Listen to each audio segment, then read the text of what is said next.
I'll be buried in my grave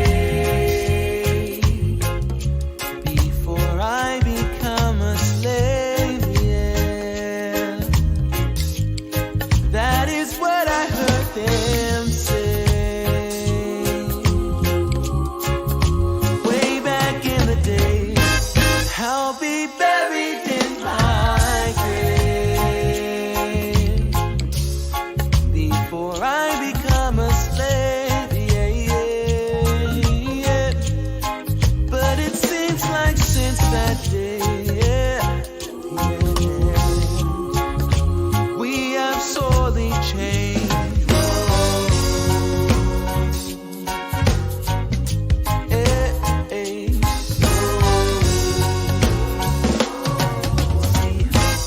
I'll be buried in my grave before I become a slave, yeah, yeah. That is what I heard them say, yeah. Way back in the day. I'll be buried in my grave, yeah, before I become a slave, yeah, yeah. But it seems like since that day, yeah,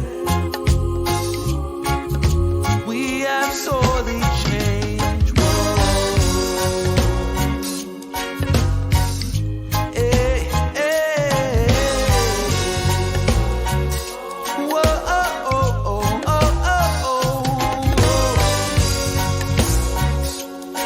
whoa, oh, oh, oh, oh, oh.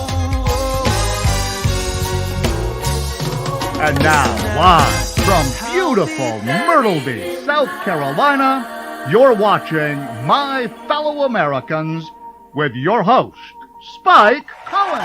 Welcome to the show. Welcome to the show, everyone. Thank you. Thank you.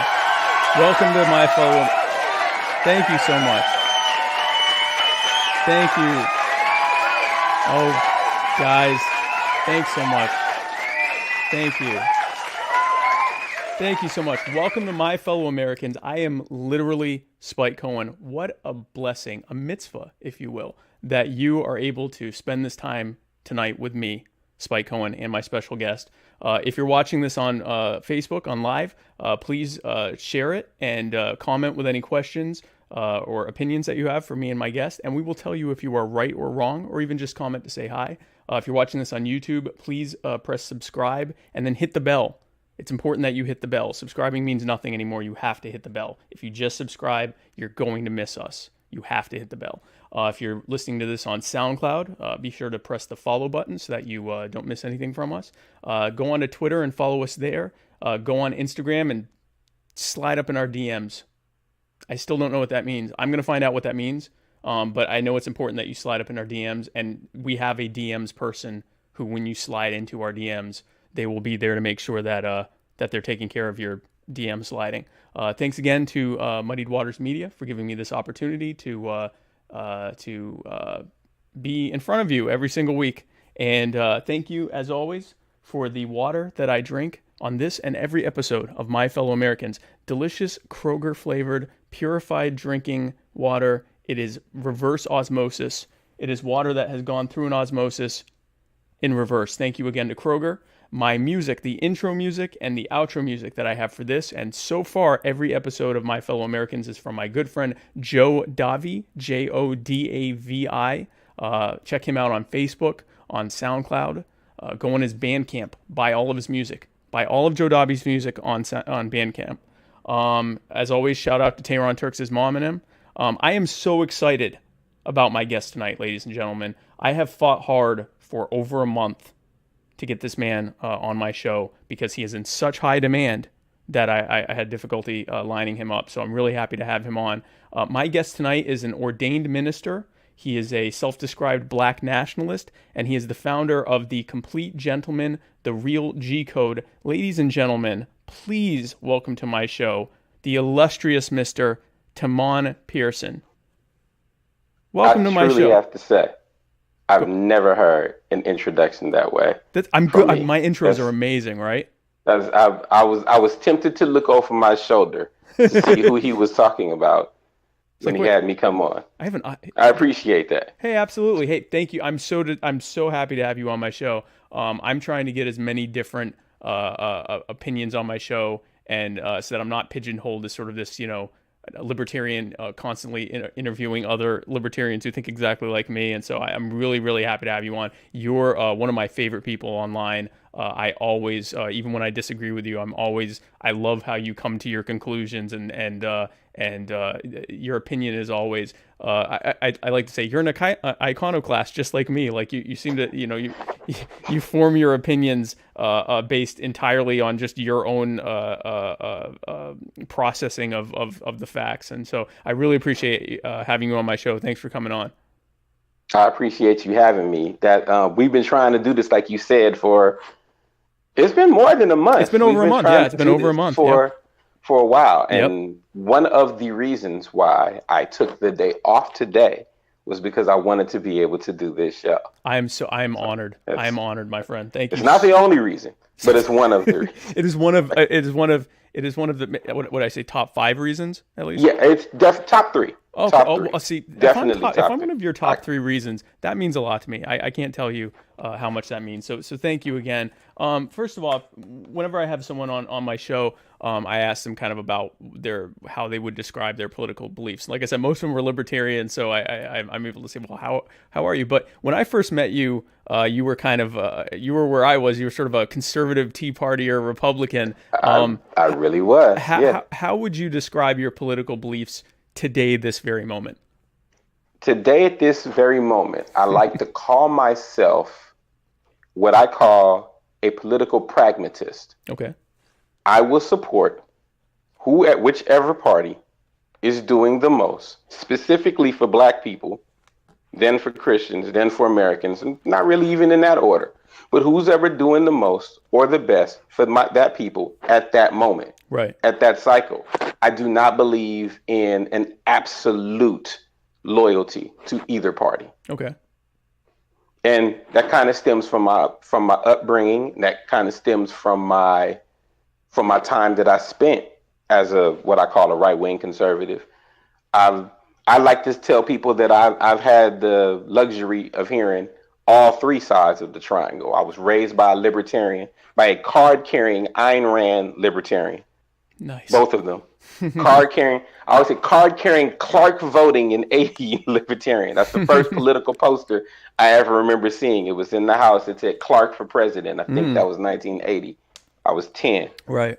I was raised in the public school system, so I'm pretty aware of what the left-wing view is. Public schools, right. And I went from being, my first election, I voted libertarian. I can't remember the guy's name. I've been trying to remember him. He was 92. I'll have to go back and look. Yeah, I'll have to look that up. I know 88 was Ron Paul, but I'm not sure. Ron Paul was 88? Yeah, I believe so. I just missed him. That's crazy. Because 92, it was not Ron Paul. That was my first election.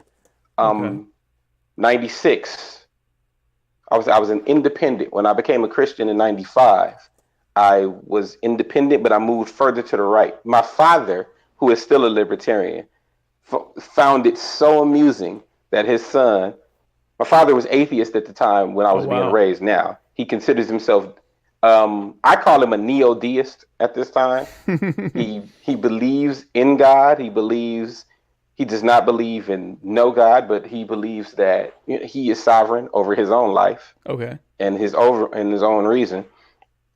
And so he finds it amusing that his son was a right-wing conservative, Christian conservative, yeah, right-wing Christian conservative who now became a licensed minister, and he's just tickled pink by it.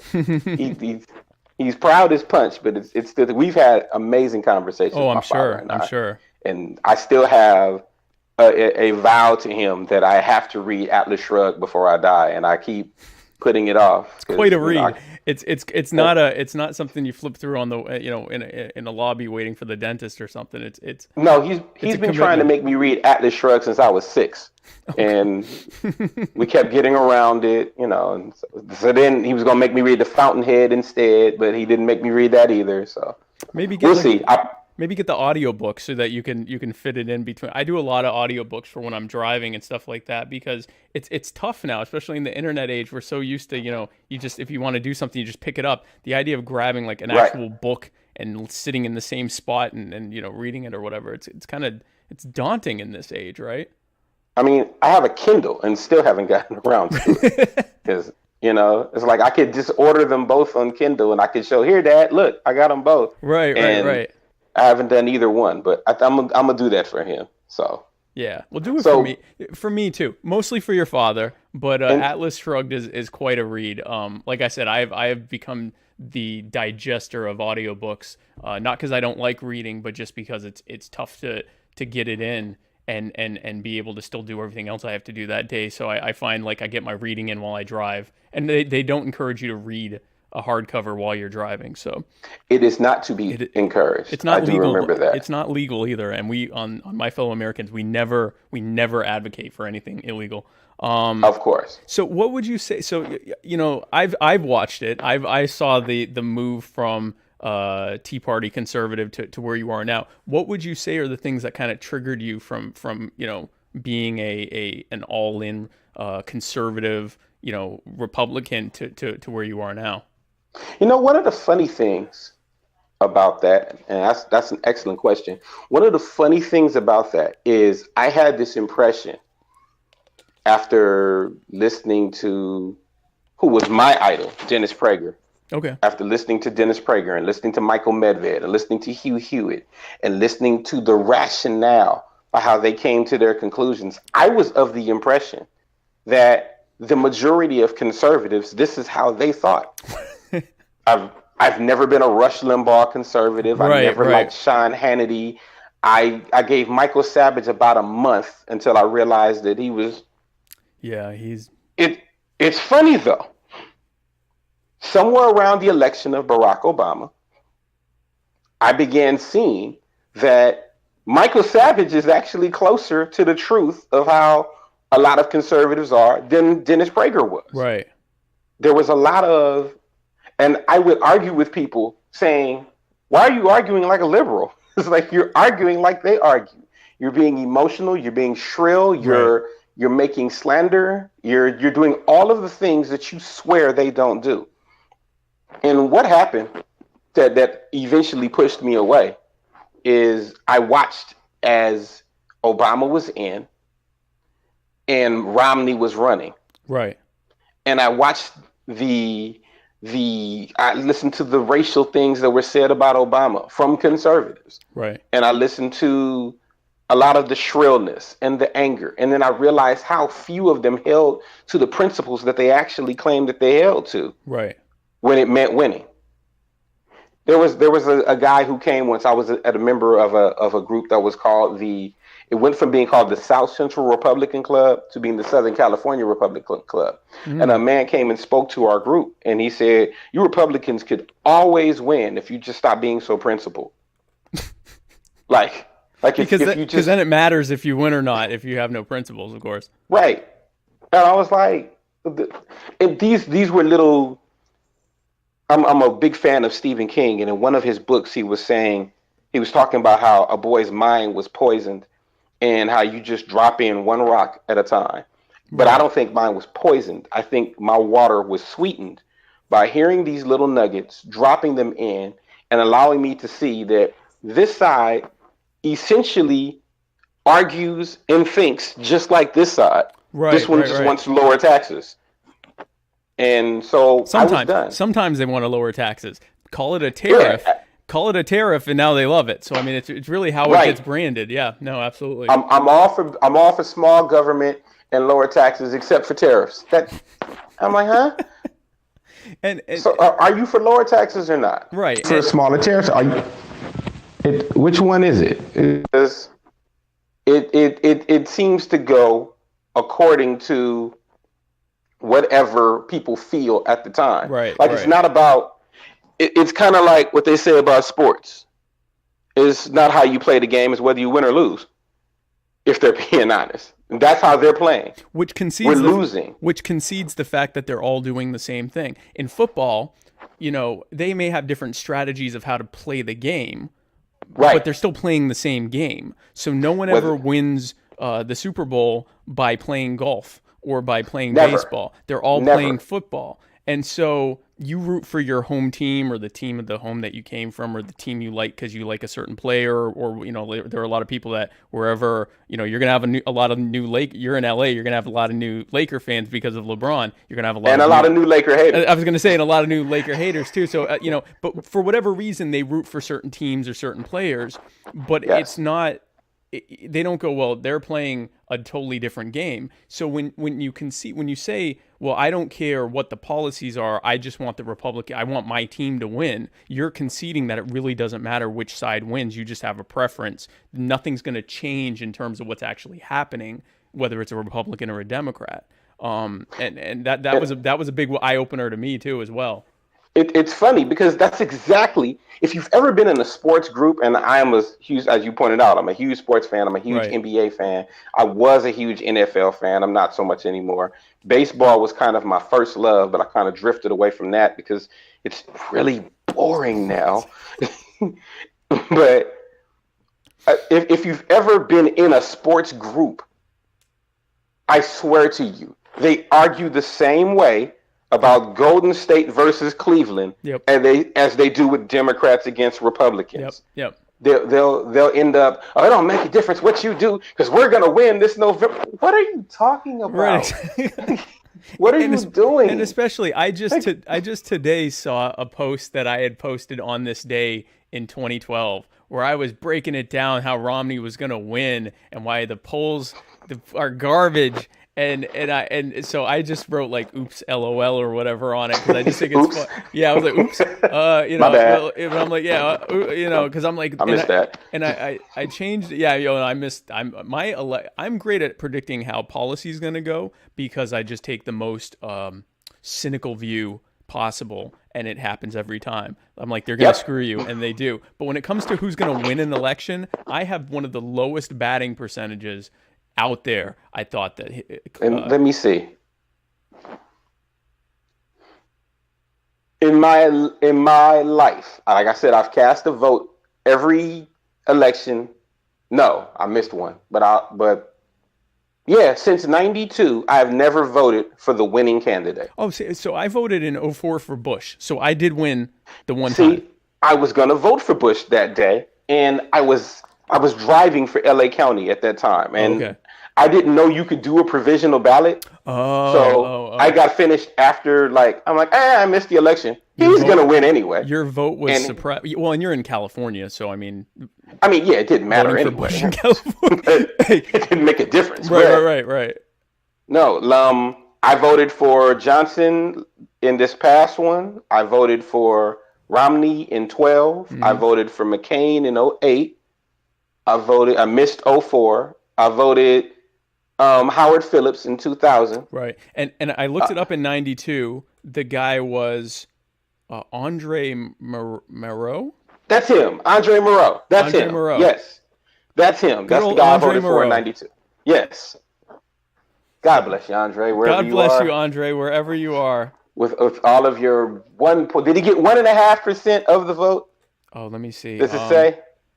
I just saw. I was proud that I found out he got 0.28%, 291,000 votes. Which, if you think about it, that's a lot of people. That's a lot. I'm good with that. Yeah, it's not a lot when you compare it to 325 million, but it's not at all. You know what? I haven't gotten 291,000 votes, and that would be almost 300,000 people who were saying a pox on both your houses, as I say on my posts all the time. Well, exactly. And when you compare that, I say in every election, none of the above wins because the majority of eligible voters don't vote.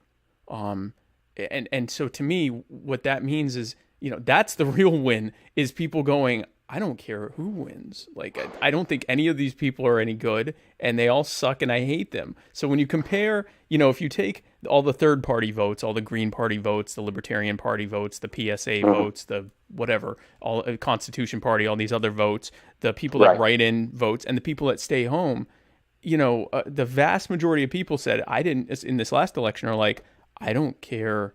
Hillary and Trump are both terrible. I don't care who wins. I'm not these people both suck. So that's who wins. There is this famous cartoon, and I was trying to cheat and put the episode on my page, but I guess copyright rights and all.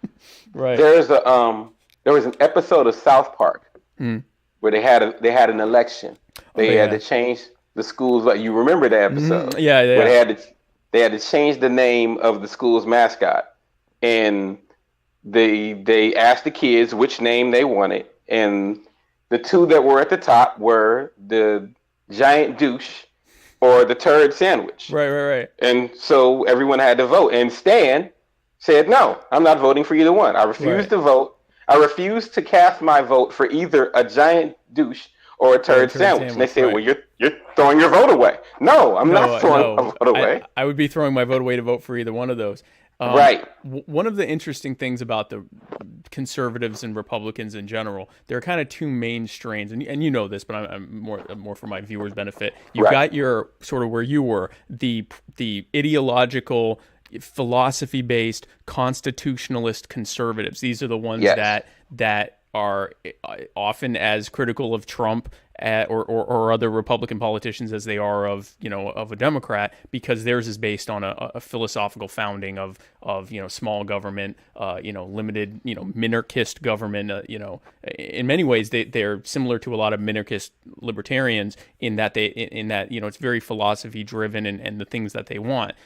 The other and much larger part of the Republican Party and even the conservative movement at this point is sort of the right-wing populist Dixiecrats who, when we talk about the Southern shift, the Southern strategy or whatever that happened in the late 60s and 70s, where an increasing number of former Democrat voters who used to vote for the segregationist, when the Republicans talk about, it was the Democrats that, fought for slavery, and it was the Democrats and that's all historically true. And it was the Democrats that fought for segregation and all of that.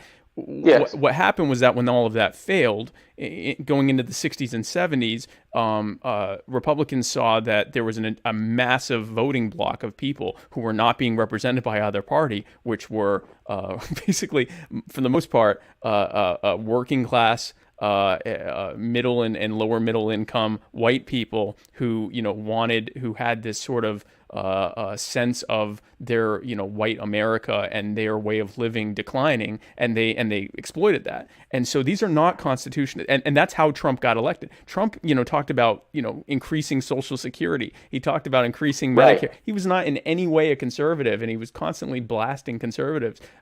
Trump routinely talks about types of gun control that he likes. This is not a man that makes true conservatives happy, but he makes Republicans happy. He makes the majority of who are not conservatives happy. And this is contributory to my further alienation from the GOP, right? Because I have watched people who claim to be constitutional conservatives, right, including one of the people who I admire more than almost any man on the planet. I watched Dennis Prager embrace Donald Trump, right, as this credible alternative to Hillary Clinton, right. And I'm going, this is arguably the same person. Just one has a dress on. Yep. They're just, and then I say this to other people, and I'm sure you're aware of this too. Mm-hmm. Like, you guys know that there's been one conservative president since World War II, right? Yep. Like, you always hear this right-wing conservative. You know Trump's not a conservative, not right? Even close. You know Bush wasn't a neither Bush was a conservative, right? Right. Nixon and Ford weren't conservatives, right? Yep. Like, I can go all the way. You have to go back to Coolidge to get a Republican conservative And that was like Goldwater lost. I think you meant World War One. We haven't had a post-World War II conservative president. Like, Coolidge was the last, what you could truly call a small government conservative. Right.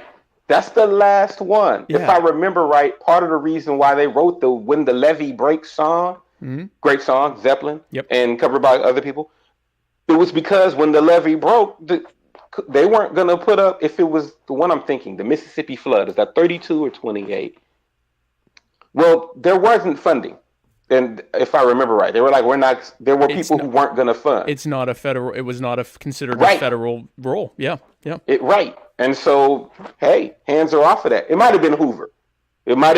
Who didn't do it. And that was part of the reason why Hoover ends up losing, because he kept his hands off the economy as the Depression was happening. Right. And Roosevelt gives this impression that I'm going to come in and I'm going to change everything and I won't have my hands off. And he gets elected and the economy stays the exact same way basically until World War II. Because and in fact was deepened and made worse by central planning of the one thing that was keeping certain industries afloat, which was the dynamic nature of the free market, despite what had been done by the Federal Reserve to create the boom bust economy that led to the Depression in the first place. Now you have someone that comes in and is like, no, I'm going to do that with everything. And it took this sort of Keynesian overspending of the World War II to create, and in doing so created an entirely new form of American economy, one that wasn't market based but was essentially, or if not a centrally planned economy, a command based economy. I've never understood that. Yeah. I've read. I'm not going to call myself an economics person. Economics isn't my strongest of strong points, but I've looked at the comparison. I still don't understand how when you are running out of money, you spend more money in order to keep it. That's like my wife telling me, we don't have any money, so I'm going to go borrow some money and spend more money on to enliven on the things that we spent to get broke in the first place. Right, yeah. The answer is for us to buy $3,000 worth of groceries. And then I don't understand. How does that work? Well, it would be easier if you two had the legal ability to take a gun out and go to all your neighbors and say, give me your money. That would make that you'd still fail. But At least. Now, at least I'm not coming out of my pocket. That's theft. That's why the mafia can stay in business. That's how protection no matter rackets what. work. Right, exactly. That's why organized crime is recession proof. They're taking your money. Be careful. You're starting to sound like an anarcho-capitalist like me. Sorry. And that's your fault. That's your fault. Because I've looked at some of these things and gone, yeah, we really don't need government for that. We really don't need government for that. It is my life. Like, I hope we don't talk about illegal immigration. My view is way different on that than it has been. So kind of hoping we'll go back to the Lakers or something. Yeah, we talk about more safe subject. No, it is my life goal. You were probably in my top, I'd say 5 or 10 people that I like following on social media, and it is my life goal. I have these people that it's my one of my life goals to turn all of you slowly into anarcho-capitalists, but in a frog in the boiling water way, where one day you wake up and you're like. You're just gonna turn it up real. Yeah. Oh my God! Like one day you wake up and you're like, "Oh no! Oh crap! It's happened! It's happened! It's happened! It's happened! Quick, pass some laws! It's too late! Pass something! Exactly. Make government bigger, quick! Exactly. Yeah, quick! Someone vote for Ocasio-Cortez. Right. But so you describe yourself as a black nationalist, and that is such a there's so much preconception as to what that means for people. People hear black nationalist and they immediately think that I am the equivalent of David Duke. The black David Duke, right? Exactly. Yeah, because that's what they think. And so if only because I can't imagine David Duke would go onto a black man's show. We already know that you're not the David Duke, even before you've said anything else. I just want you in your own words to describe what black nationalism means to you, because it is such a low. I mean, someone can call themselves a black nationalist, and that could mean a completely different thing to them. So when you say you're a black nationalist, what does that mean to you? When I say black nationalist, it means I'm speaking to the needs of black people. Let me clarify on a lot of things. I don't consider myself to be African American. I just did a post about this recently. I consider myself black. The black that I use is a racial and ethnical description. Okay. My ethnicity is black. Right. My race is also black. And I use that to describe what I am here in America. You would have to go back maybe 11 or 12 generations for me to call me African, which means my quote unquote African DNA would be somewhere in the vicinity of a quarter of 1%. My parents, my grandparents, my great grandparents, I'd have to go back to like my 7th or 8th to get to who came here. Right. So in that sense, my culture has been here. Right. My entertainment is here. My history is here. Right. My language is here. Right. All of my things that make up what an ethnicity and a culture and a heritage would be are here. Now, because the people who are black who have been here have been historically disenfranchised because of the time of slavery and because of the era of white supremacy between the ending of Reconstruction and the signing of the Civil Rights Bill, I put them a little bit further behind the 8 ball. Can I say 8 ball? I don't want to sound like I'm monkeying around with anything. Well, and we're going to get into that too. We're going to get into all of the different, and I'll just let you say it. So yes, you can. Okay. Is 8 ball a racial? Is 8 ball a racial term? Well, they can technically make a cut. No, 8 ball's not racist. I was going to say, I'm like, what? Any object that's black now we can't. Okay, all right. Right. That's what I'm saying. But I'm like, holy crap. And I made a light joke, but the monkeying around thing is. We'll get to that. Oh yeah, we'll get to that. Yeah, we'll get to that. My concerns are about black people becoming stronger economically, becoming stronger culturally. I sort of I call it black nationalism because Black America is sort of a nation within a nation. It's a group of people who are here, but we don't have an immigration home like others would. Right. Like Mexicans would, or like Polish would, or like the Armenians do. There isn't a one place where we can look back fondly and say, remember in that old country, this is how it went. Right. My family's old country is Tennessee. Like if I was talking to my 4th grandparent, they would have been, back in Memphis, we don't have that. Right. So this is my nation. Right. This is my development. This is where my culture comes from. Right. And I want to see them do better. I want to see them thrive more. And so I call myself sort of a Garveyite in that. Garvey wanted to see black people united to develop them. And he felt that in order to have that, they needed to have their own economic structure. They need to create their own jobs. They need to create their own businesses. They need to create their own entrepreneurship so that they weren't self-determination. Yep. And that's where my black nationalism comes from.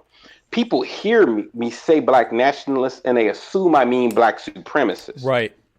And that is not what I am. Because most white nationalists, there are some that aren't, but most white nationalists are white supremacists. Their white nationalism is based on a belief that the white race is superior and that the only way that we're going to have there are people that describe themselves as libertarians that believe the only possible way to have a libertarian society is for white people to be in charge because the lesser races, quote unquote, are simply incapable of create. The proof, of course, is that this white nation produced socialism, but it ended up turning into a socialist, at least moderately socialist country, as proof that white people can accomplish libertarianism. But because of that, when I'll tell you, when and there are some black nationalists that are also black supremacists, but they are. When I knew just from knowing you. When you started saying, black nationalists, I knew what you meant because I'd been following what you had been saying and how you came to that conclusion. But I also know, I see how people, they kind of, react negatively to that because they think that you're like a Hebrew Israelite, or falling in, and if not specifically a Hebrew Israelite or a Nation of Islam or anything like that, but that you're falling into that same we are the superior people, and the white cave beasts or whatever, that we and whatever. So I can see why people have that reaction, but you're really promoting it's a self-determination thing, like you said. I mean, it's more than anything else. Yeah. And there are a lot of people who do that, who do make those statements. I'm not one of them. No, I know. I don't believe in black superiority. I believe that we're special. Right. I believe that we have a unique history and a unique story. Mm-hmm. But I'm sorry, don't Austrian people think that? Don't they think that Austria is a unique and special place? Wouldn't a person from Indonesia say that? I think, and Are you saying that Jews think that we're special? Who? I said, are you saying that Jews think that we're special? Are you accusing Jews of thinking we're special? I went on sensory overload with all of the different comments that I possibly was going to say. But I will say this one. Watch this.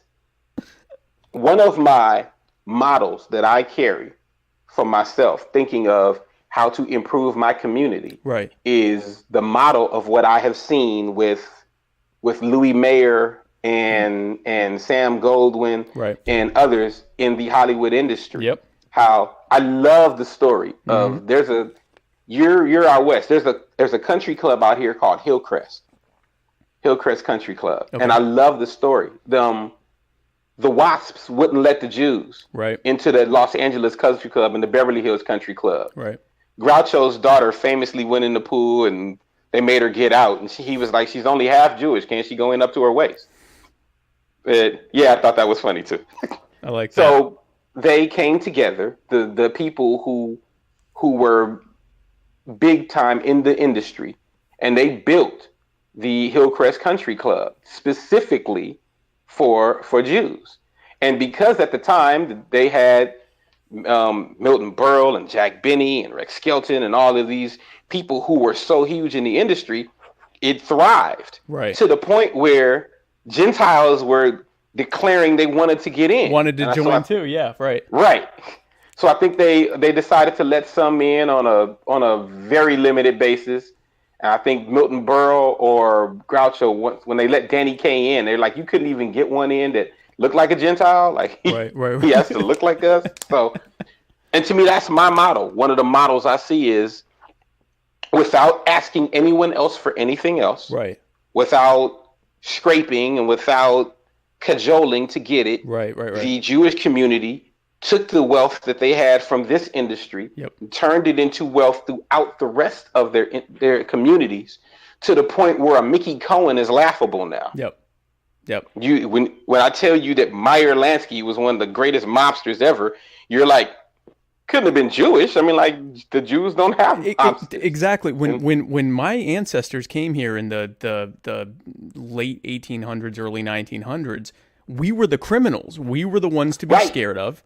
And there was that negative stereotype about black people as well, but it was black people were already here, so it was one of those known unknowns or whatever. Whereas the thought of, and not just Jews but Italians, Irish, Greeks, whatever, it was that we were the rats of Europe. We were coming here, and instead of improving our, so much of what you hear now about immigrants, we couldn't improve our lot back home. All we're going to do is come here and ruin things here, and we're going to bring our foreign religions, and we're going to bring our, which we did, and we're going to bring our I mean, that part was true, but we're going to, although there have been American, there have been Jews from the beginning, but anyway, so I mean, they're going to bring their dirty ways and their criminal ways, and they're going to ruin things. And now the idea of me not being considered white is a joke, right? Like, I mean, I don't even, and there are Jews that are still like, we're not white. I'm like, you should look in the mirror, we're white. You have that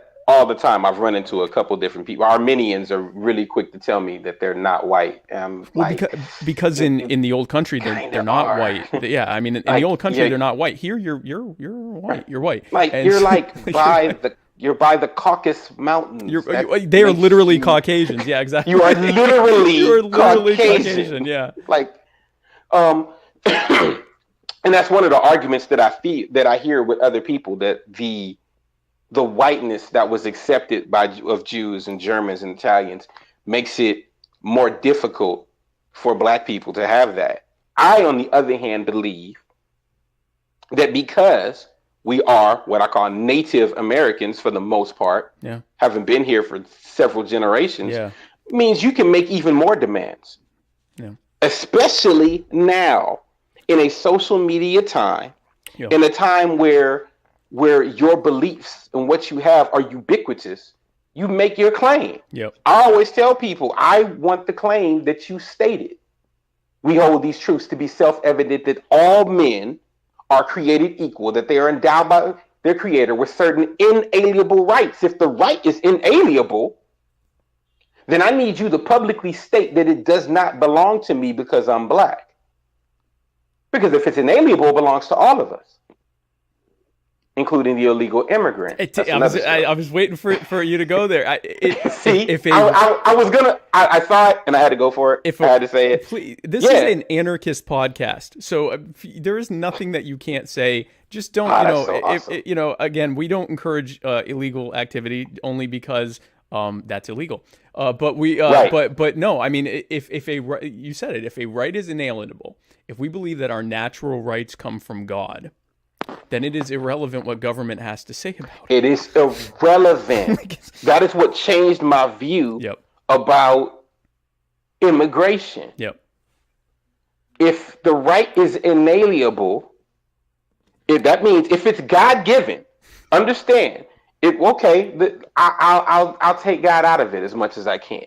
If inalienable means it is a natural right, because the objectivists believe that the moralities that we have are objective. So if it is an objective right, then it isn't limited to Americans. It's not limited to people who live in this country. That means that the illegal alien, quote unquote, who comes here has the same inalienable rights to life, liberty, and the pursuit of happiness. Right. No, absolutely. Trust me.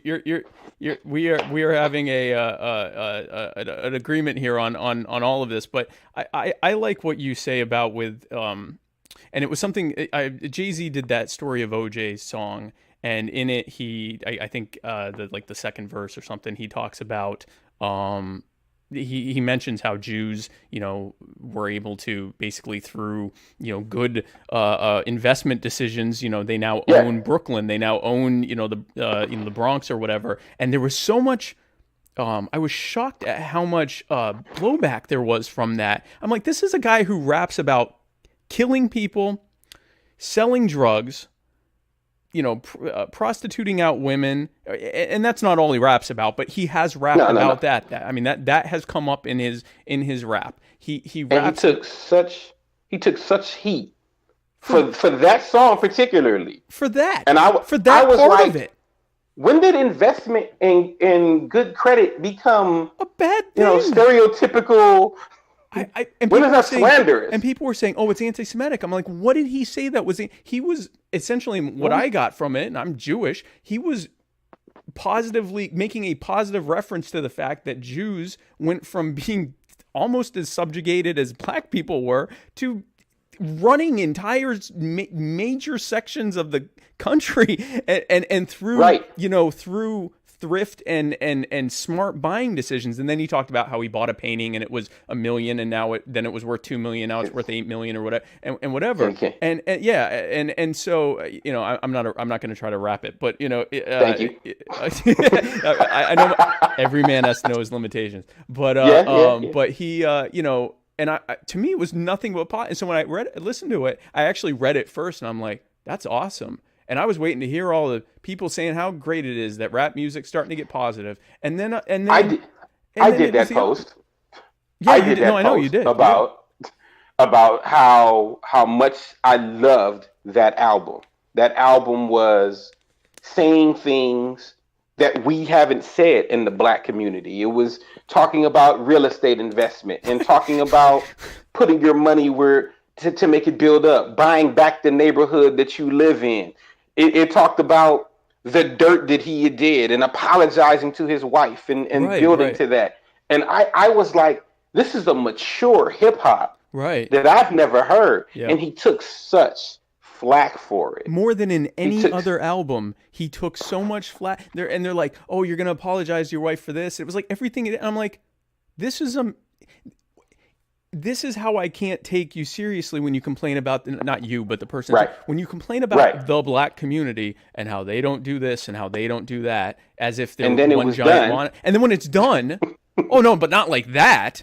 It was like, but that's you said that you wanted black people to do this. And so here came one of the most prominent black men in the country, top 20, top 25. I mean, very, very prominent. Everyone knows who Jay-Z is, even if you don't know what rap is.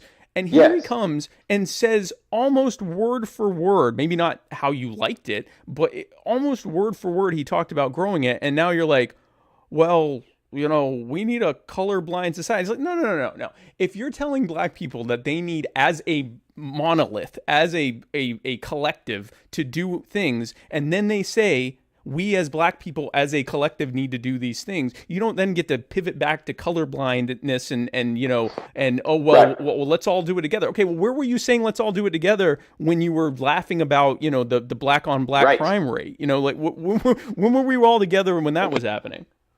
Because we weren't. We weren't. What a lot of times what is expected of us is that we should stop complaining. That's essentially what it is. And that's it. Don't fix your problem. Just stop complaining about it. Stop complaining about it.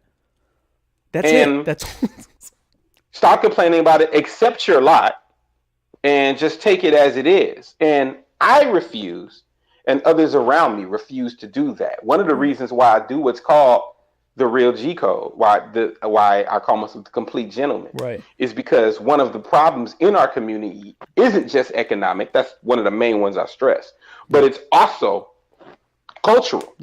The way we talk to each other, the way we act toward each other, the way we interact with each other, and the idea of being a gentleman, the idea of gentlemanness, of not reacting to rudeness, of not of keeping your things discreet, of not allowing yourself to ever be seen in public with outlandish actions or outlandish fashions. These are things that are never taught to us. And these are things that I want to stress. They used to say that it takes 10 generations to build a lady. It takes less than that to build a gentleman. I don't believe it takes that long in a social media era. I just think people need to know the code. That's what happened was people have etiquette without being gentlemen.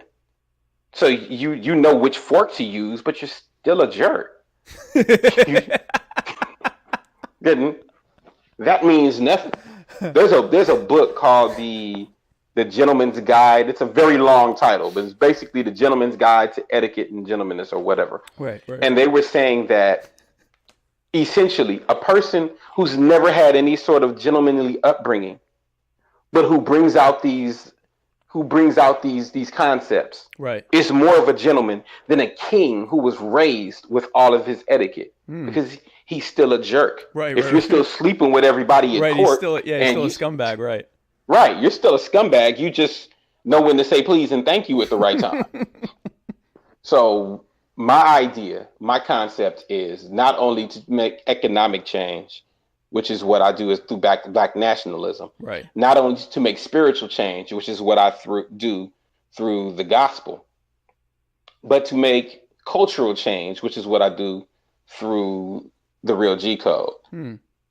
Yeah, in fact, because I have that in my notes here. You're the founder of a page called the Complete Gentleman, the Real G Code, like you were talking about, and you say, you know, you're recreating today's men into yesterday's gentlemen, and it's one of my favorite pages. I love you. Unfortunately, and this is my only criticism of it, is that you don't post enough on it. I don't, not enough content. I'm not getting enough. Come on, and so but I love it, and it was like you were talking about, and you talked about, I think your most recent post from however many weeks ago was no, it was only a few days ago, but it was about where you talked about what you were just talking about, how kind of equating the message in Black Panther, that they had this very special thing that was theirs, and out of fear, they kind of kept it in, and they created this amazing thing, but they kept it, they kept it in a breadbasket, and were scared to of what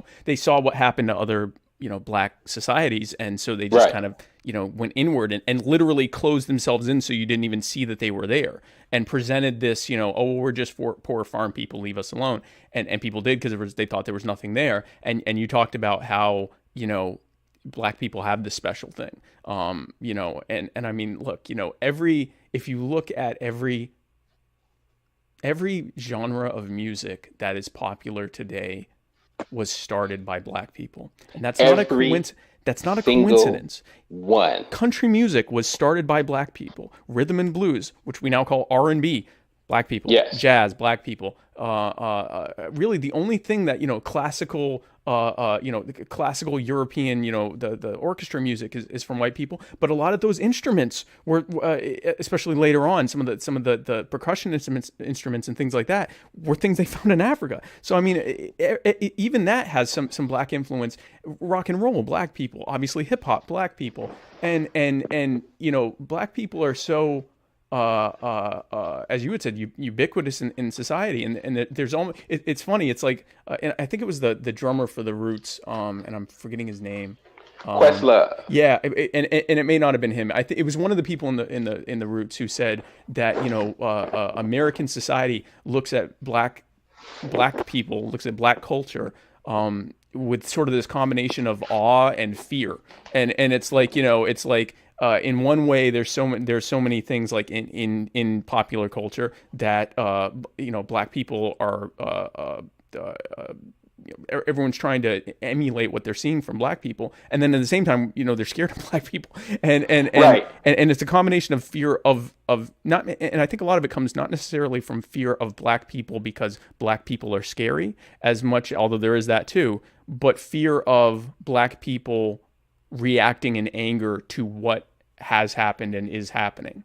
And so sort of like, and we can get into this later now, what you're seeing in South Africa, people are scared that, oh my gosh, Black people are going to, I think it was Chris Rock that joked that when Roots came out, white people walked around differently after that. Like their interaction with Black people was different than it had been previously. Go ahead. There's like a mouthful on this. Thank you for bringing up the post. Right.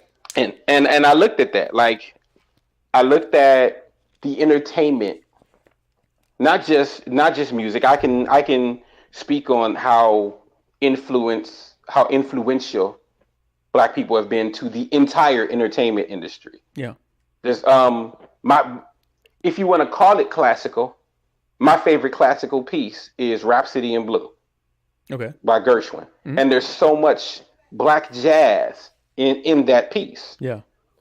I could go, like, as you pointed out, country basically comes from bluegrass. Bluegrass comes from the blues. Right. There's so, you can't get away from, unless all you're going to listen to is Rachmaninoff for the rest of your life. Right. And there's nothing wrong with, like, I'm not saying that that's bad music, but if you look, any popular music, anything that's come out of anywhere in the last 200 years. 200 years or so. At least 200 years is, if not entirely created by Black people or dominated by Black people, was at least heavily influenced by it. And when you consider, especially in this country, Black people have never been more than, I think, 15. I think what's the 15% of the population was at peak or something to like that effect. Something at least like over that. The last, again, 200 years. Yeah, over the last 200 years, and not just that small of a percent of the population, but totally subjugated. We don't even have a concept of I mean, even talking about the pre-civil rights era, even that doesn't begin to describe the level of subjugation post-slavery. And some of these influences were happening during slavery.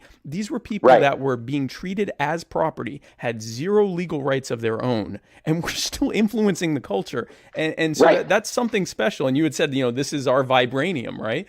And This and to compare it, like you said, to what the Jews did, that okay, great, we're your entertainers, we're your vaudeville actors and stuff like that, we're your silent film actors. Oh yeah, by the way, we're gonna run it instead. And now, I mean, the stereotype of the Jew-run media, there's a reason for it. They completely took it over. Right. And that has been my position of what needs to happen. Right. Don't run from that. Okay, 85% of the NBA is black. 70% of the NFL is black. Right. Some of the most influential people in Hollywood are black. Some of the most influential people in music are black. Fine. Don't run from it. Build on it. Don't stop there. Yeah. Build the production company. Yep. Build your own movie studio. Build your own teams. Don't run from it. Influence it. Right. And even if that is the lawyers, become lawyers for that industry. Become kinesiologists for that industry. Right. Become writers and doctors for that industry. Yeah. Then take that money and use it to build your community rather than running away like the Wakandans, rather than hiding off in your own enclave in your luxury. Now come and build markets and build schools and build other things within the community. What's the joke about the first Jewish president? While he's being sworn in, his mother goes and you see that guy up there with his hand on the Bible? His brother's a doctor. I like that. That's how you get doctors. You come back to the neighborhoods and you build studios and you build these schools so that those kids then do better and they go off to colleges and they do better, and you rebuild the entire community, and you don't have to think it has to happen in 5 years. Right. I love pointing out the fact that Meyer Rothschild, I believe it was 1750, the Rothschild family that everyone is terrified of today began their empire selling antique coins to kings. And by doing that, they got access. That access led to banking. That banking led to where the four famously went to the different places. But the main, if you would talk to them, and I read this, they would tell you that their main wealth stream was not banking, but information. You were told that you must come back to the family meeting every year if you're going to borrow from the family bank. Right. And you must tell everybody what you did in your business practices, right or wrong, whether it failed or whether it blew up. If you don't do that, if you don't share that information, if you don't share that wealth, then you can no longer borrow from the bank. Right. If you're not, bringing back into what we're trying to build, then we're not interested. And this is at a time, for perspective,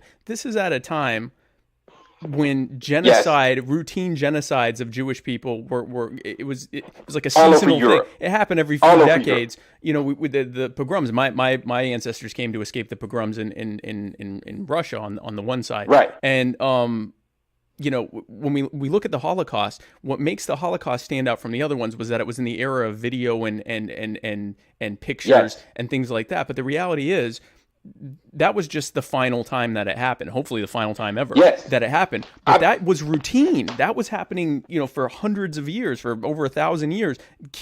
Rounding up most or all of the Jews in an area and killing them was the routine. Right. And so, okay, great. We were mostly white too. And you can thank the Cohens for that, by the way, because it's the Cohens historically were only allowed to marry women that they converted to Judaism. They were not allowed to marry the priest class, right? Yeah, the priest class, and we were not allowed to marry Jewish women. We had to marry women that we converted to Judaism. So you can thank the Cohens for the fact that we're all white now.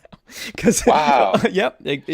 Or that's when I didn't know. Yeah. Or the Jews that went into Africa, that they're black. The Jews that went into wherever they went into. The reason they now look pretty much like everyone else there is because of the Levitical priesthood having to marry into the hoi polloi that they lived amongst, the Gentiles, and convert them and bring them in. So you can thank a Cohen for most American Jews being white. But it's like you said, if you're being subjugated by the prominent society there, you have to build your own.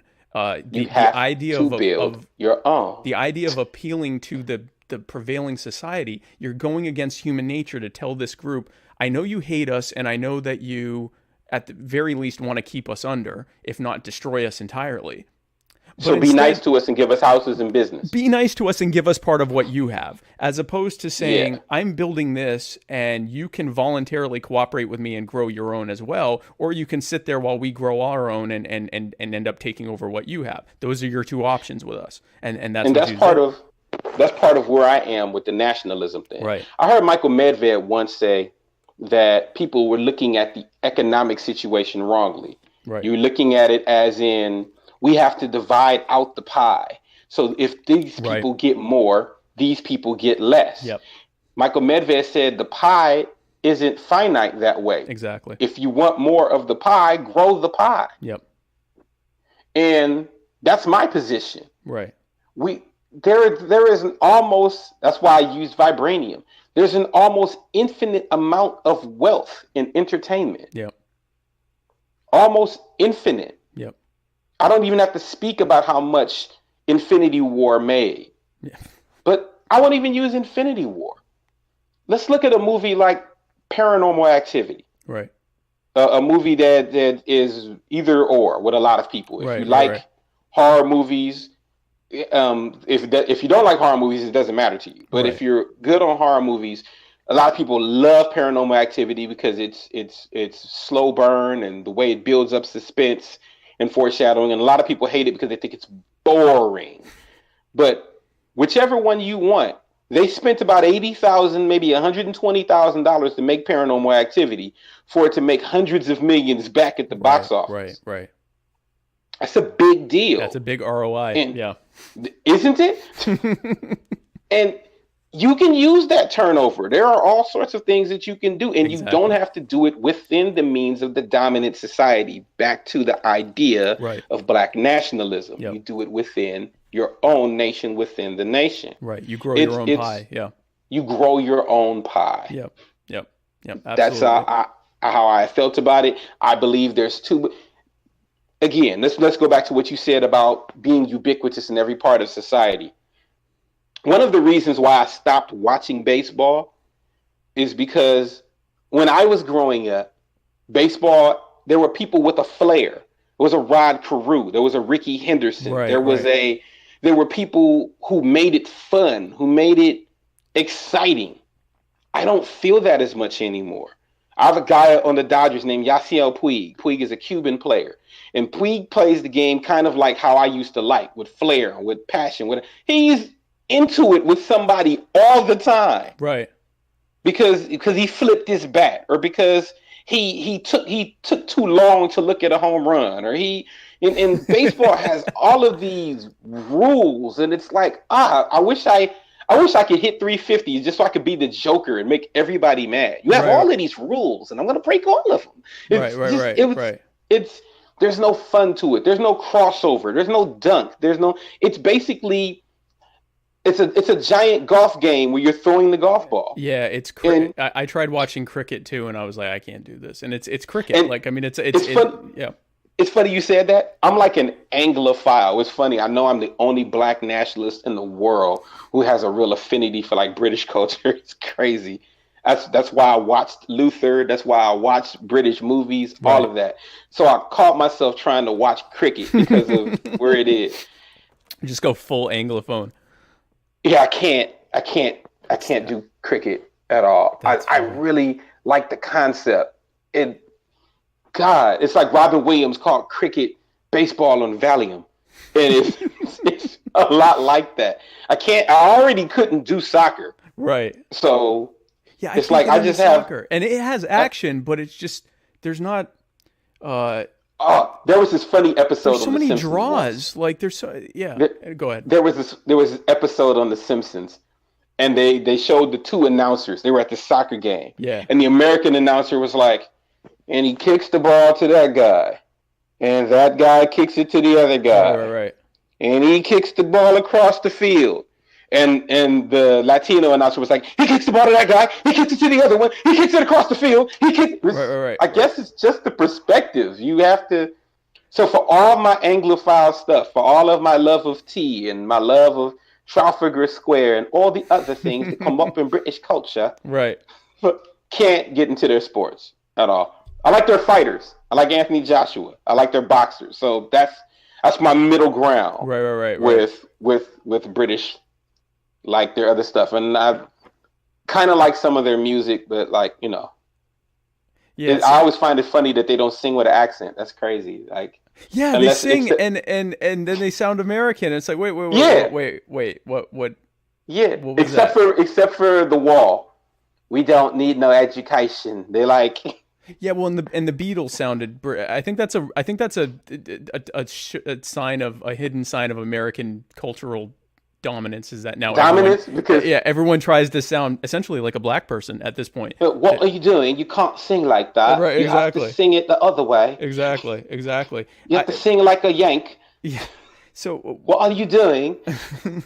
So one of the things that I wanted to bring up with black nationalism and then because there's a few different things I want to go over, but or at least your brand of what you consider black nationalism, I can't really think of anything more libertarian than the concept of saying, all right, well, your structure that you have set up sucks for me.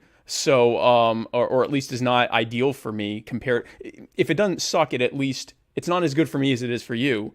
So rather than get upset about that and complain about it or whatever else, I'm going to make my own structure that's going to work for me. And if we can work together, that's awesome. If we can be friends, that's great. And if you don't want to, that's also great because I don't really need you. And another Jew, Murray Rothbard, the Jew of all Jews. I guess technically Jesus is the Jew of all Jews, but that probably works. And then Paul's next. So what's that? Paul is after Jesus, so you kind of got like a hierarchy. There's a hierarchy. There's a Jewish hierarchy that the Vatican co-opted. But but Murray Rothbard said he was very talked a lot about nationalism, ethno-nationalism in general.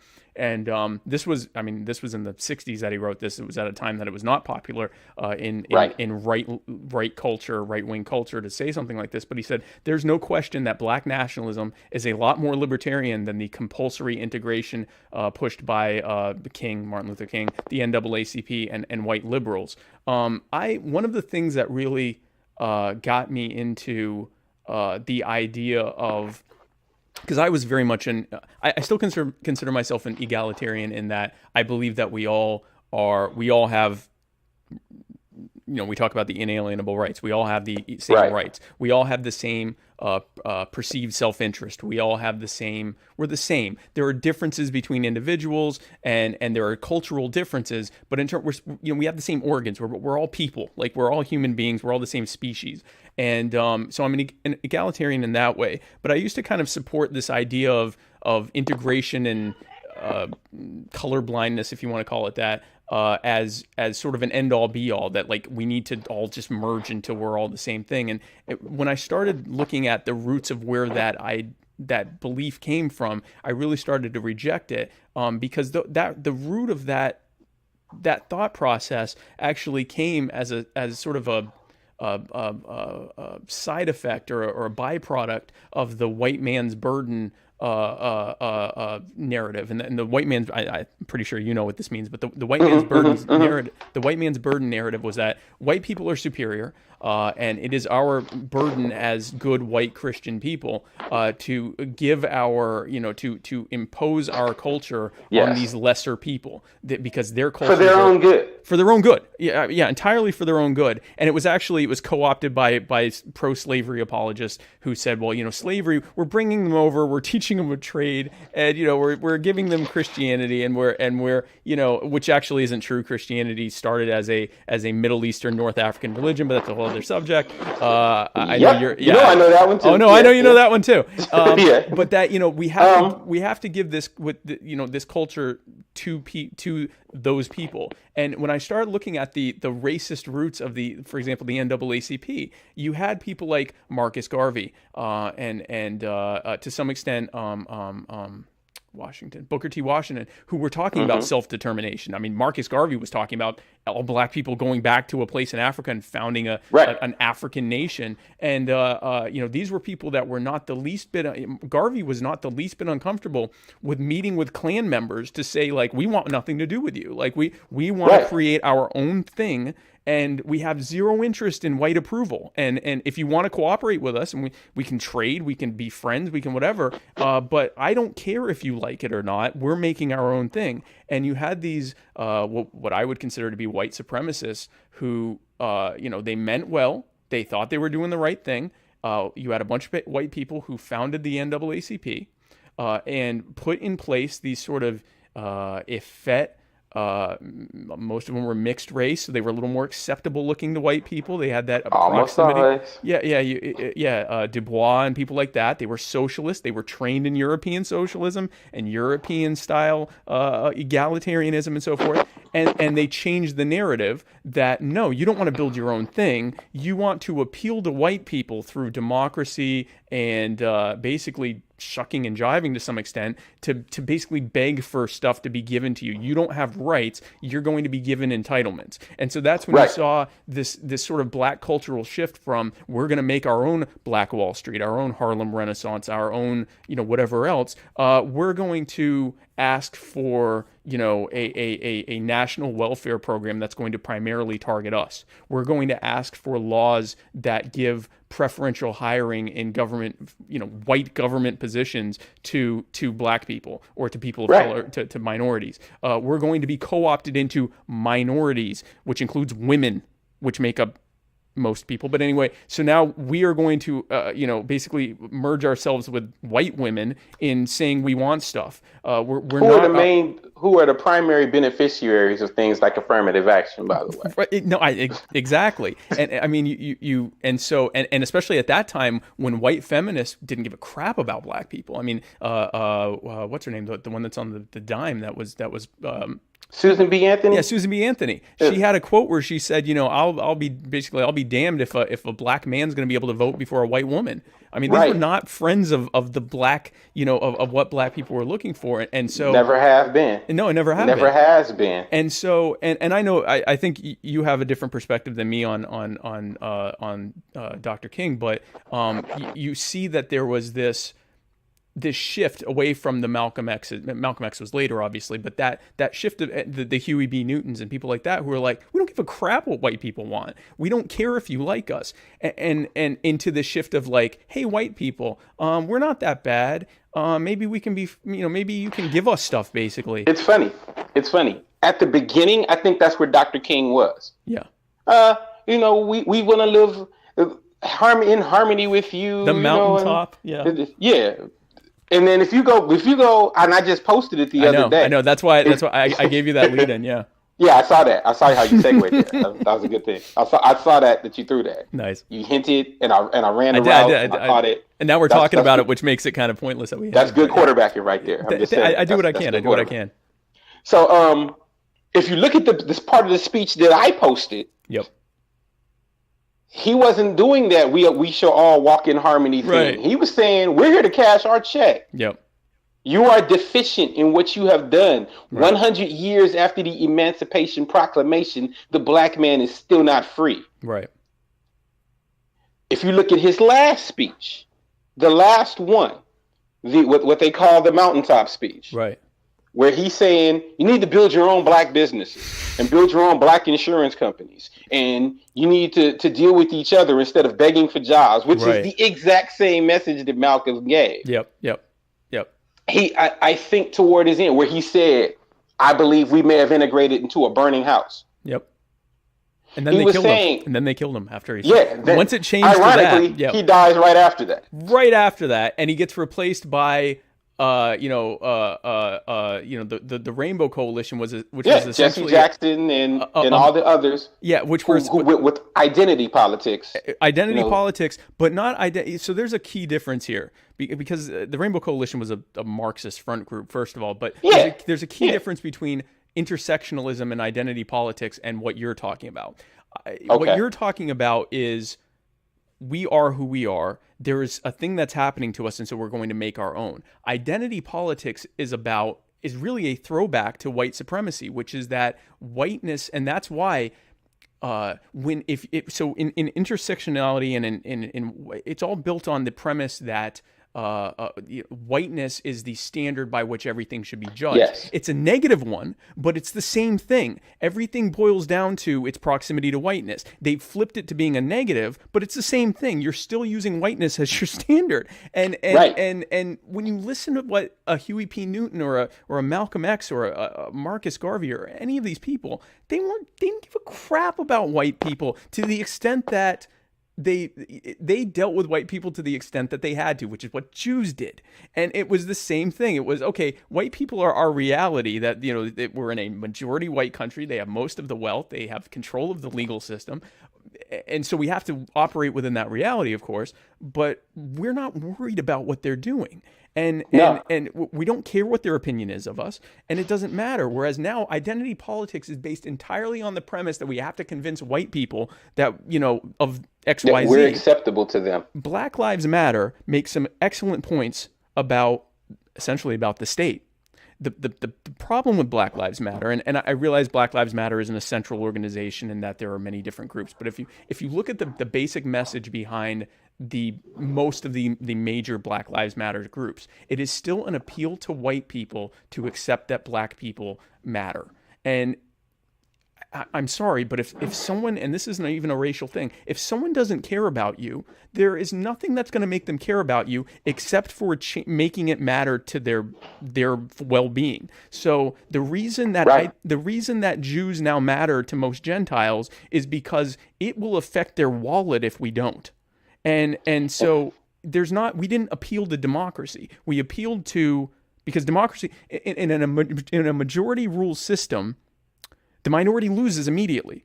So in a system that's based on merit, in a market-based system, now it's, you're talking about the vibranium. Now, okay, great, we're the minority, but we have something special and we're building upon it, and we don't care what you're doing.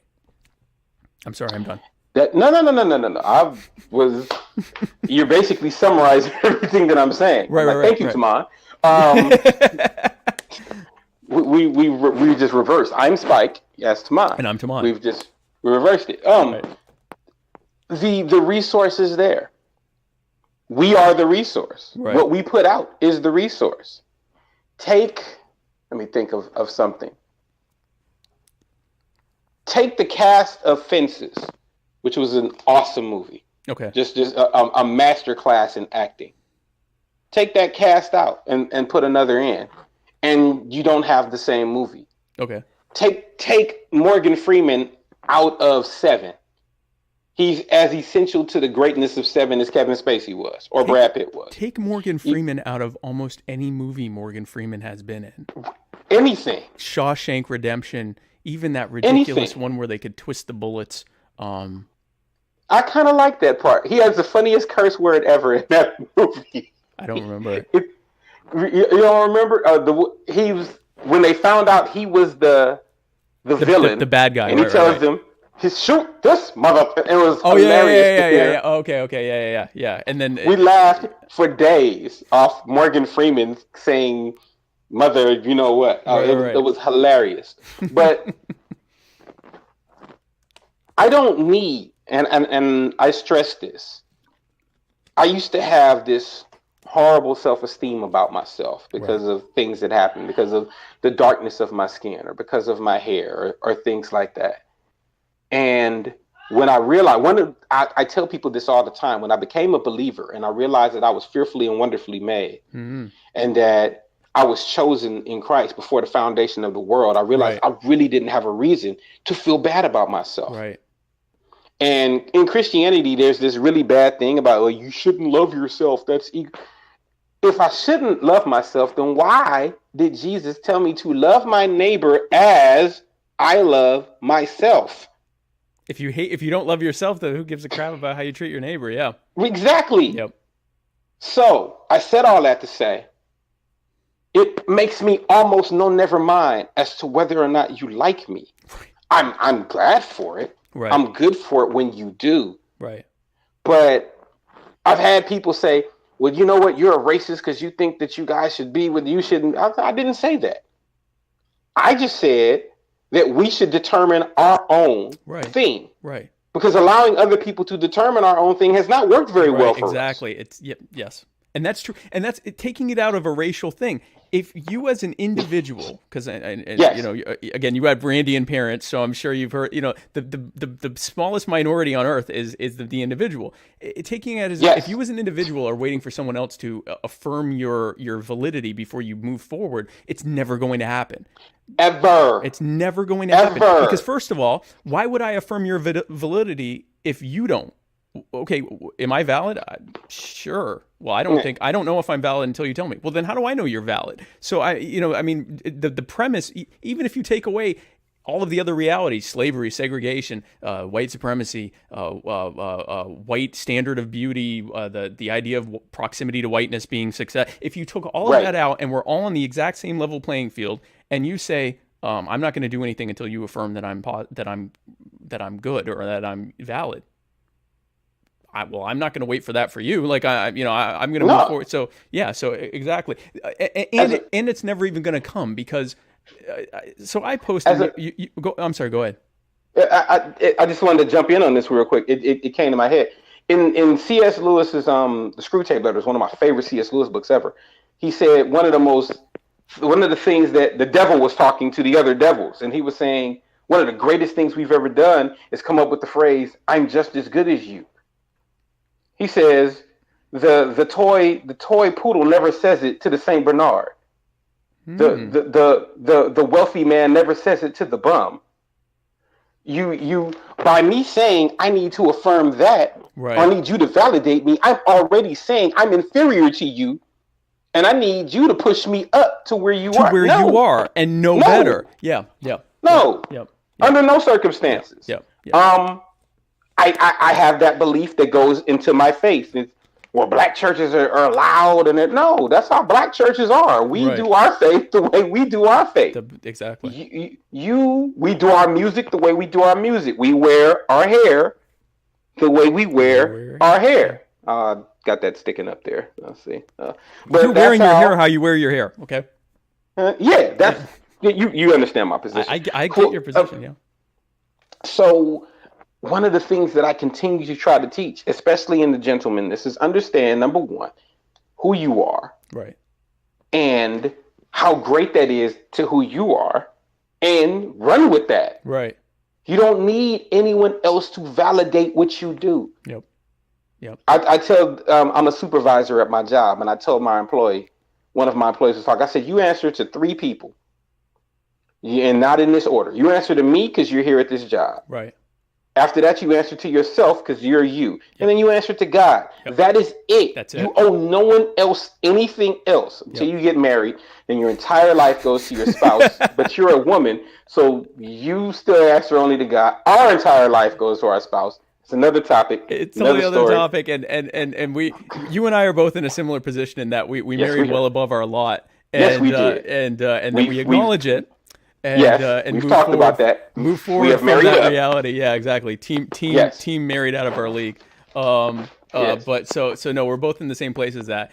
Talking about this whole acceptance thing, I posted something, and I have to bring this up. So I hadn't seen Black Panther, and not for any particular reason. It takes me months to see a movie.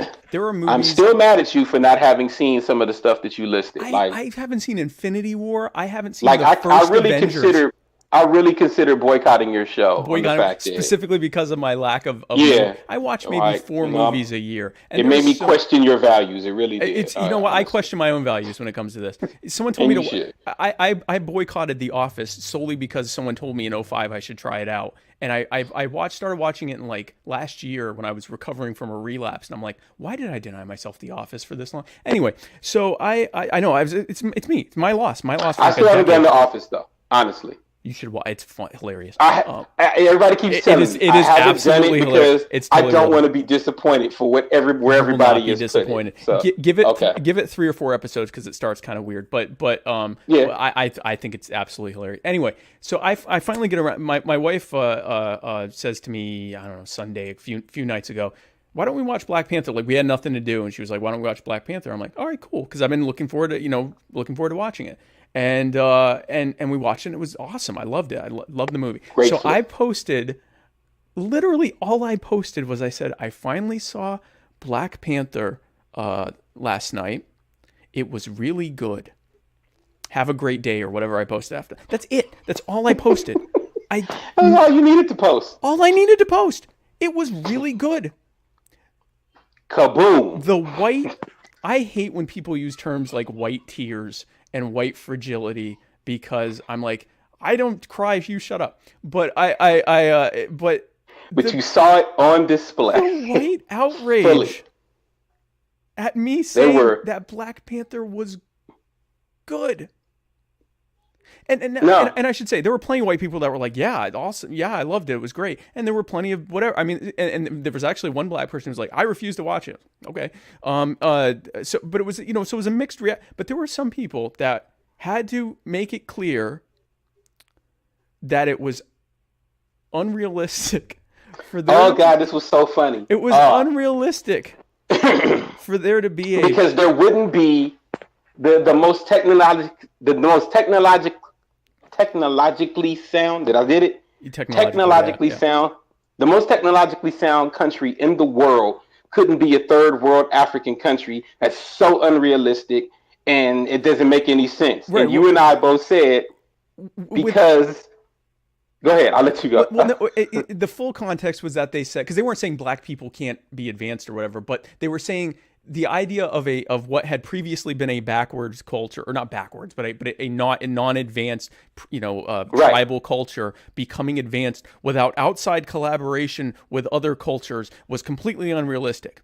Yes. This is the Marvel universe. Yes. And I will let you, because you're far more into to list off a few of the things in the Marvel universe. I just said, because it's more realistic that the super soldier injected with the serum, with the indestructible shield, fighting side by side with the teenager shooting webbing out of his hands, who's fighting crime with the literal Norwegian god from another universe, who all are trying to finish this fight with the green guy who turns into a 9-foot angry green giant. Right. And they all fight against the aliens that have come to destroy the planet. That's a much more realistic story than a black society being able to. And first of all, I believe that the Wakandans did have trade and communication with alien cultures. It was just on Earth they were self-contained, if I recall. From my understanding, it's almost completely self-contained. Oh, okay, so then I'm right. But they were looked at like how we would see. Not Bangladesh. I'm trying to find a smaller country that's not very huge in its technology in 2018. Like a South Sudan. How's that? Okay. So South Sudan. So you think of it as like a afterthought, and if you have any thought about it, it's those poor people there, and so desolate or whatever. But again, there is a glove that if you put it on and put special gems that are hidden around the universe. That's the one. You can snap your fingers and destroy half the universe. But the idea of a black culture being able, like, it was the giant purple guy. The giant purple guy. who beat up the giant green guy, by the way. Who once, in the Marvel universe, the giant green guy once jumped inside of a planet and held its tectonic plates together. I forgot about that part. To keep the planet up together so that the Red King couldn't destroy the planet. It was just so amazing that they had to correct that. And then there were people who said there was a black supremacy message and lots of anti-white humor. And I'm like, did we watch the same movie? Right. There was like one joke about a broken white boy, and she called him a colonizer. Which white people they got mad about. I guess the gorilla bark made them angry too. I thought that was like, but he was like that with everyone that came. That was the funniest part of the movie. I swear. And then he said, that was hilarious. And my take, I didn't even really take that as M'Baka was being dismissive of everyone that was coming. Like he was like, "Why are you coming here? There's a this is a problem." Because just to show again, just to show the lack of racialness in it. Right after that, as T'Challa's talking to his mother and they're deciding what they're gonna do, and Baku goes, "That's are you done?" Exactly. He was just dismissive of the entire thing. It had nothing to do with that he was a white guy or whatever. And even if it did, again, the context is that this is a society that literally closed itself in out of fear of white people. And now here you've brought in a white person and a CIA agent, by the way. A CIA agent, and they were pretty subdued. I mean, in reality, if your entire culture has been based on fear of what the white people are going to do to you, that could have been a far less subdued response to bringing one in my mind. Pretty much. So I thought they were being very mature about the whole thing. Honestly, I was shocked at the level of the guy who you could make the argument about regarding black supremacy. Right. Was the villain. He was the villain of the movie. There was someone that had commented, I didn't like all the negative references to white people and the black supremacy. And I said, you mean from Killmonger? And he's like, yeah. And I'm like, okay, so that was the bad guy. Do you ever watch a movie and go, well, I didn't like all the references to, like you watch Schindler's List and you go, well, Schindler's List was a good movie, but I didn't like all the references to Jews being bad and killing them. Well, they were the bad guys. Exactly. Like, what are you going to do? So you want your antagonist, you want Finding Nemo for all your movies. Right. Because you don't want any antagonists whatsoever. We're just going to go on an adventuring quest. And in my mind, and I'm trying not to play the race card, but in my mind, it denoted an inability to, in a mostly black movie, to separate the antagonist from the protagonist. Like, it was like, well, but they're black. And it was like, okay, but one was this was a movie in which a black guy was the heel in the movie. Yes. And one of the main heroes in the movie was a white CIA agent. Yes. And we talked about this and the only way that the protagonists could continue to save white people from their imminent destruction, which is ultimately what it would have been. I mean, the whole premise was that if Killmonger had gotten his way, then every white person dies. Is doomed, pretty much. Yeah, I mean, they're either dead or enslaved or whatever he had in mind.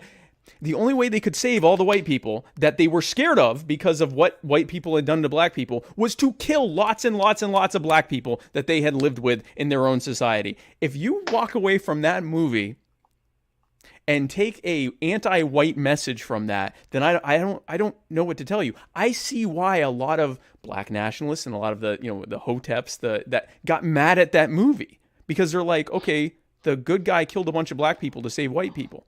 Oh, I can speak on it. Umar Johnson, who you're well aware of. Oh, I know Umar. Dr. Umar.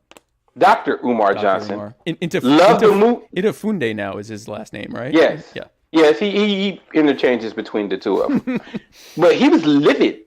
First of all, he considered T'Challa the villain of the movie.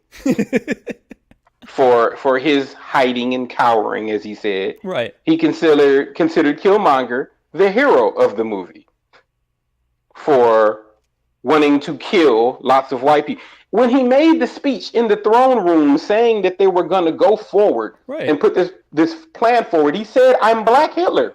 He called himself Black Hitler. Oh, did he? Yeah. Go read the transcript. I was like, wow. I missed Black Hitler. Yeah, I missed that reference.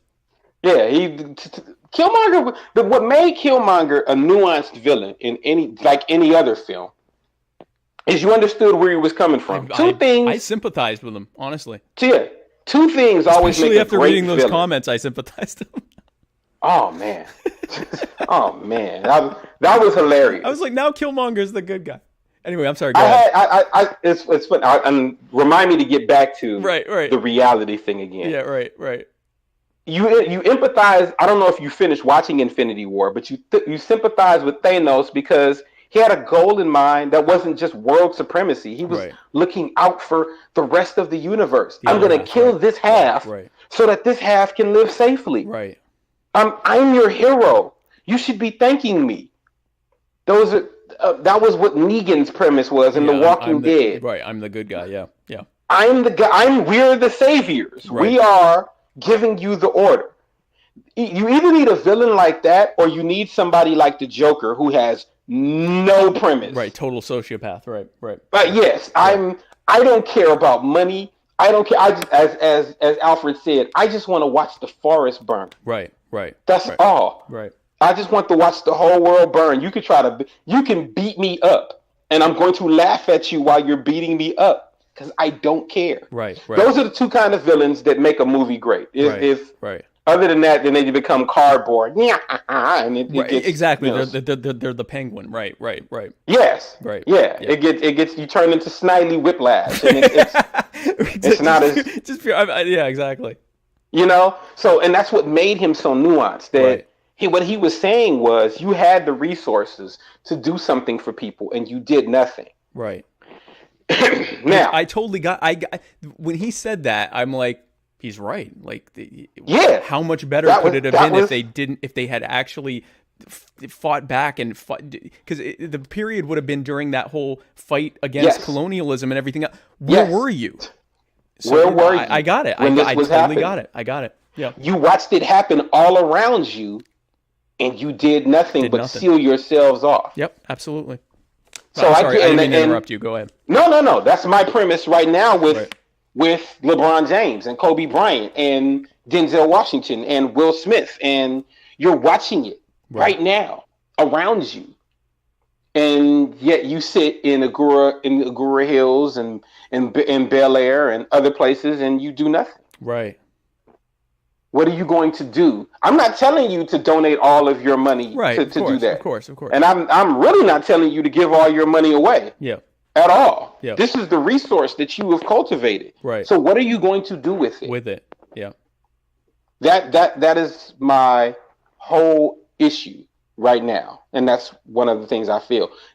What are you going to do? I don't care if you go back to high schools and have clinics to teach kids this is how you act when you get to these levels. You have kids right now that by the time they get to college, they care nothing about their community because they start separating you from the community as soon as they see you have this ability. Yep. Don't allow that to happen. Which leads to a counter reaction where they instantly assume that because you're reaching for success, that you're trying to achieve whiteness. And so there's this, it's sort of like, it goes back and forth. So it's like, okay, you're already getting this appeal that, you know, part of success is with being withdrawn from blackness. And you're hearing from people that when you go, now you're appealing to whiteness. And it's like, well, where does that leave you? So it leaves you where the only way that you cannot do that is to reject what every single person around you is saying and literally be an iconoclast and just be like, no, I'm doing this for my own. Right. Just even if they're mad at me, like, you know, despite what they're telling me, I'm still doing this for my own. And it's a difficult thing, which is why I stopped with because for me to say in a 70% white country, well, why can't we all just be one? What does that mean? It means, why don't we all just be what I think one is? Well, what if one is completely different? If my wife and I have a child, that child is going to obviously be, you know, half black. And I'm sorry, God, I want to see you be a parent. I really want that. I just want to hear about those PTA meetings. I was such a nightmare child. The idea of raising a me scares me so. But one of the biggest reasons. I swear, I want to see that so bad. Yeah, I know everyone else does too. And and I just, when I think of how I was as a kid, I'm like, oh, that's a nightmare. But anyway, that's I got it all back. Yeah. I got it all back in spades. Oh, everything I'm sure. that I gave my mom. That's what everyone says. So that's what scares me, because I'm like, I can't get. Wait, can we say spades? Shoot, I did it again, huh? You just stop being racial on the show. My bad. I can't help it. It just comes out. Yeah, I can't help it. I just keep monkeying around with everything. So we don't do controversy on this show. But I'm sorry. I'm sorry. Well, it's okay. But so, you know, but that's the reality. So if we all become one, what if us becoming one looks a lot more black than anyone is comfortable with it being? That's usually how it goes. And that's the thing. So the people saying let's all be one don't mean that, because let's all be one means you walk towards them too. You become a lot more black than you're. This was contributory to my leaving the GOP. Right. Let's all be one really means let's stop being black. Right. And that's the and the thing is, we're all individual people, right? Like if someone truly just wants to be their own thing and they don't want to associate with their whiteness or their blackness, that's their thing, and that's fine. But if we live in the reality that most people, and this is what Rothbard talked about, most people have an in-group preference, and it's not racism, it not necessarily racism, but they just tend to have a preference for what is familiar to them. And so if you're a black person who had black parents, who grew up in a predominantly black culture and a black this and a black that, you're going to have, more often than not, an in-group preference for that. There's nothing inherently wrong with that. If you're a white I am the product of what I grew up in. I spent my first few years in a suburb of Baltimore that really didn't have a majority, but it definitely was not majority anything. So there were people of all different colors. I came down here where all the other white people were into stuff I was not into, so I found myself sort of more hanging out with black people just because they were into things that I was into. And so I'm a product of that. I'm not black, and I don't pretend to be black or anything like that, but I'm the product of not really having a racial, if anything, I find myself, if I'm in a room, I'm ending up hanging out with the black and Latin people half of the time, because that's sort of just been what I've always kind of gravitated to. I'm a product of that. So that is my in-group preference. There's nothing wrong with that. And so that's ultimately what you're advocating for. If everyone has an in-group preference, then we have to operate within that reality. And it doesn't mean that we're rejecting white people. We're just saying that what we do isn't dependent on them. And that's okay. It also means I don't have to hate you. Right, exactly. It's not an adversarial thing. At all. I don't have to do that. That's one of the things I've always said about my black nationalism. And I get why a lot of people think that, because usually white nationalism means I hate you. Right. And I understand. I don't have that. Right. I did a post a couple months ago. I don't know if you remember it. I put up a picture of a tiger, a lion, a leopard, and a jaguar. I don't think I saw this. The four big cats. Okay. And I put up all of their genus species. I think a lion is Felis leo. I think it's Felis tigris. I forget leopardus or whatever the one for jaguar is. Right. And I'm like, these are all cats. They're all big cats. Right. They're not pumas and cougars and ocelots. They're big cats. They can roar. They can interbreed. Right. They are all distinctly from the genus Felis. Right. They're all that cat, but they're not the same. Right. The lion isn't a tiger. You can mate them, and they end up with tigons, which are smaller. Tigons are smaller. The lagars that are huge. Yeah. That are gigantic. Right. And oh my God, they're huge. Right. But you can do that because they're from the same species, but they're not the same animal. Right. The spots of the leopard, even if you look at a leopard and jaguar, you'll go, oh, I don't know how I confused the two. The jaguar is more muscular, and the rosettes are different on them. Right. And when we try to call them all just cats, you lose the uniqueness of a lion. Right. You lose the uniqueness of a tiger. Right. And I said that to say, why would we want to all be just one race? Why can't we just have the beauty of who it is? Of who we are. Yeah, exactly. Yep.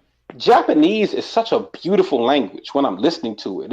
It's melodic. I wouldn't want them to just be English. Right.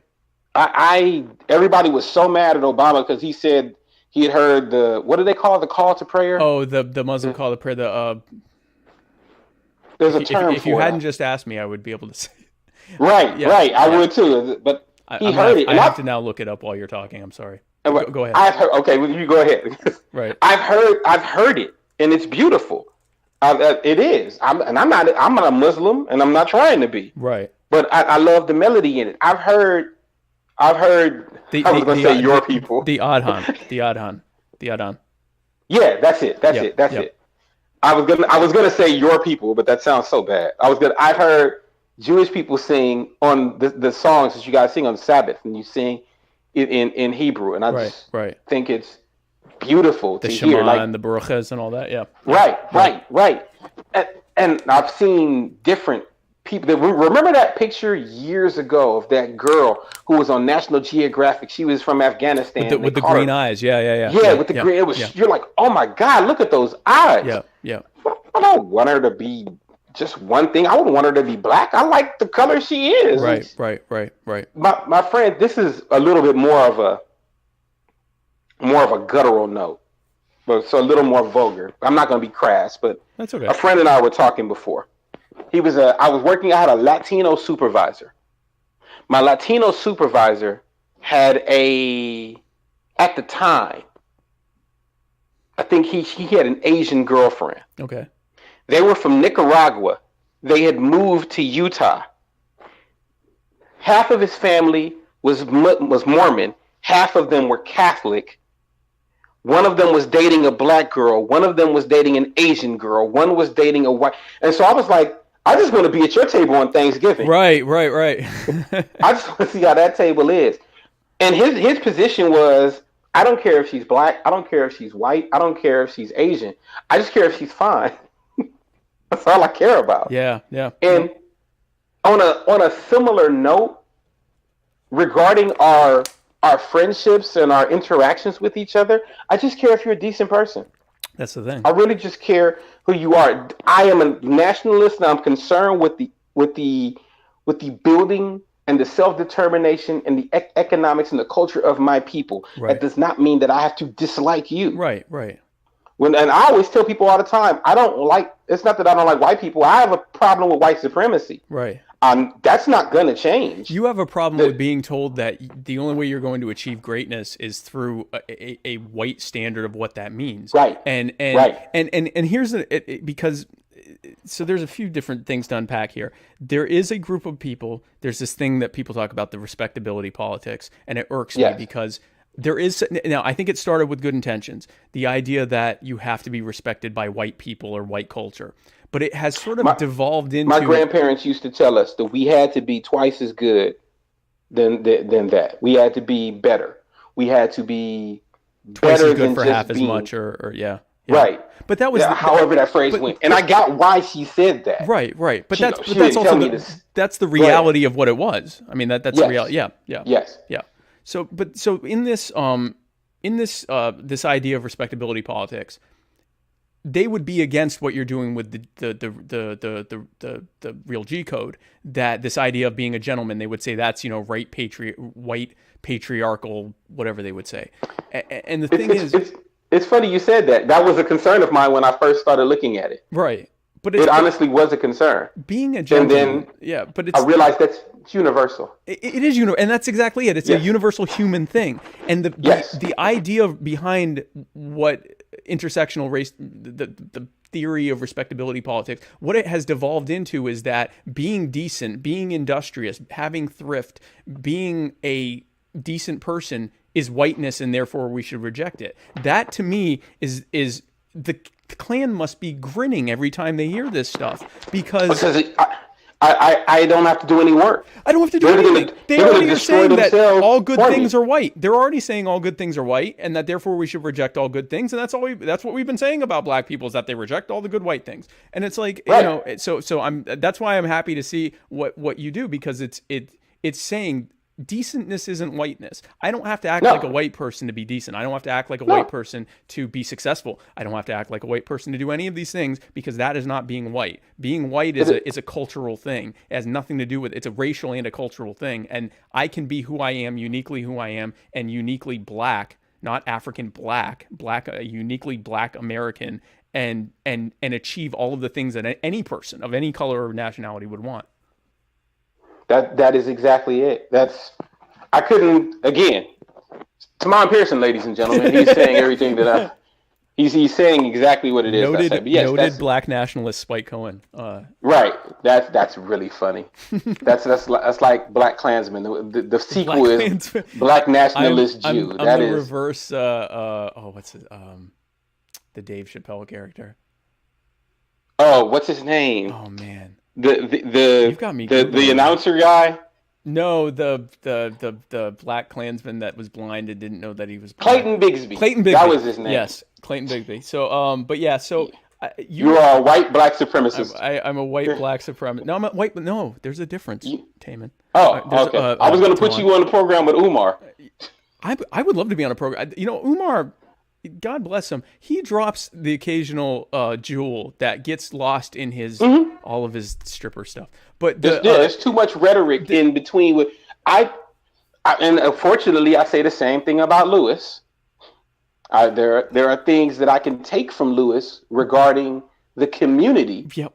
There was I think are wonderful. I wish the church would say, so I don't have to hear it from Farrakhan. From Farrakhan, there was something that someone posted, and they were like, "Can you believe this?" And it was him talking about self-determination and about we don't have to beg white people for this and that. And they were like, "Can you believe this?" And I read it, I watched it, and I'm like, I don't disagree with anything this man just said. And it was it was like a 15, 16-minute video. And I'm like, there's absolutely nothing that I disagree with in this video. And I mean, Louis Farrakhan, I certainly don't agree with him. I certainly can't say that. I have no way to segue this. You are it is obvious that you are a minister. I think just even hearing you talk. And I love with the real G code that, to me, the sort of stereotypical minister that they'll take a pop culture subject and segue it into the message that they're trying to give. And I see you do it, and I think it's perfect. You are actually an ordained minister, correct? I am. I like to tell people that I'm a licensed minister. A licensed minister. And I have a license to do ministry. Ordination usually means I'm being placed into a particular church. Okay. As a pastor, so I like to say that I'm licensed. So usually we say ordained minister. It means to a specific church, right? Right. And you were doing Go ahead. The G code. There's a thing that happens in what I call the hood. It's called the G code. It's what the gangster is supposed to do. You treat your woman this way. You treat your homies this way. That's the G code. Right. Well, that's why I said the real G code is the code of gentleness. Right. That's the code that you've been kept away from. The code that's telling you universally, this is how a man is supposed to act. Right. This is how a man is supposed to behave. And flying off and doing some, there's a way to be what you're supposed to be without being a wuss. And that's what people have understood it with gentlemanness. They think that means you're supposed to, duck your head down and then no, there's a way to handle that. And if it turns into something ugly, then we handle that as gentlemanly as we possibly can. Right. And there's that narrative where there's only one of two responses. If someone, for example, calls you the N-word or is just very obviously, offensive to you because of being black. And one is that you just sort of duck your head down and just sort of take it and go on with your day like it didn't happen. And the other is that you go off the handle and violently attack the person and beat them up for everything that white people have ever done to black people. And I sympathize with. I guess I sympathize somewhat to both of those, but I definitely sympathize with the idea that just beat the slavery off of society through punching them. I get that. I kind of like mine. I'm going to beat you up with my brain so bad, right, that you're going to regret that you ever brought me into your conversation. Yep. That's my fun one. Yep. That's it. N-word. That's what you're going with. Yep. There were so many more other colorful epithets that you could have used. Right. And that's what you're going with. I'm obviously not dealing with my equal. He could have called you an 8-ball, apparently. Or you could have went with the spade thing. I would have given you points for originality with spade. You don't hear that often anymore. Yeah. Not anymore. Not often. There's this hilarious back and take, this famous one between Chevy Chase and Richard Pryor. Yes. Where it's the funniest one, where the word association and Chevy Chase is saying these words and they start becoming more and more racially right. And Richard is looking and then he starts giving them back. Right. He's giving them, and he said one, and Richard said the H word, and he says it twice. Yep. Honky, and he said honky, and then the Chevy Chase looked away and looked back. said nigger. Richard said dead honky. Dead honky, yeah. I love that skit. And I hate that Yeah. couldn't happen now.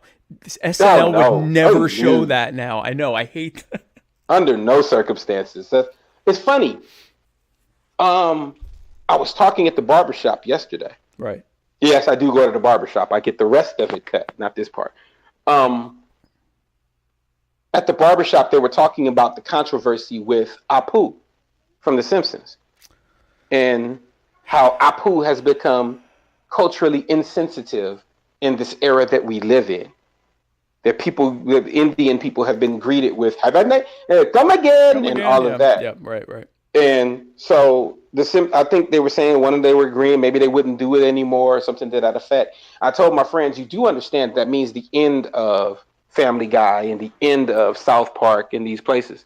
And my I'll call it my brother was saying, no, these things are not only on, they're thriving right now. They're booming. Like they're getting greenlit. And I'm saying, yeah, they're thriving, but they're not getting greenlit. Nope. If Netflix greenlit one, it's gonna be gone. Yep. Because we're now in an era where people would get mad. Like I grew up on The Simpsons. I bailed on them a long time ago because I don't think they're funny anymore.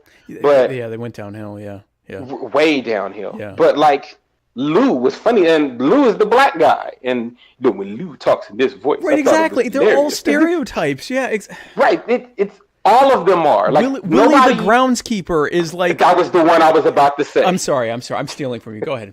No, I'm with you. There's groundskeeper Willie. There's I mean, there's been so many. South Park is much more deplorable than The Simpsons are. Like South Park is like we're hitting everybody hard and it's like hurting everybody. Yeah.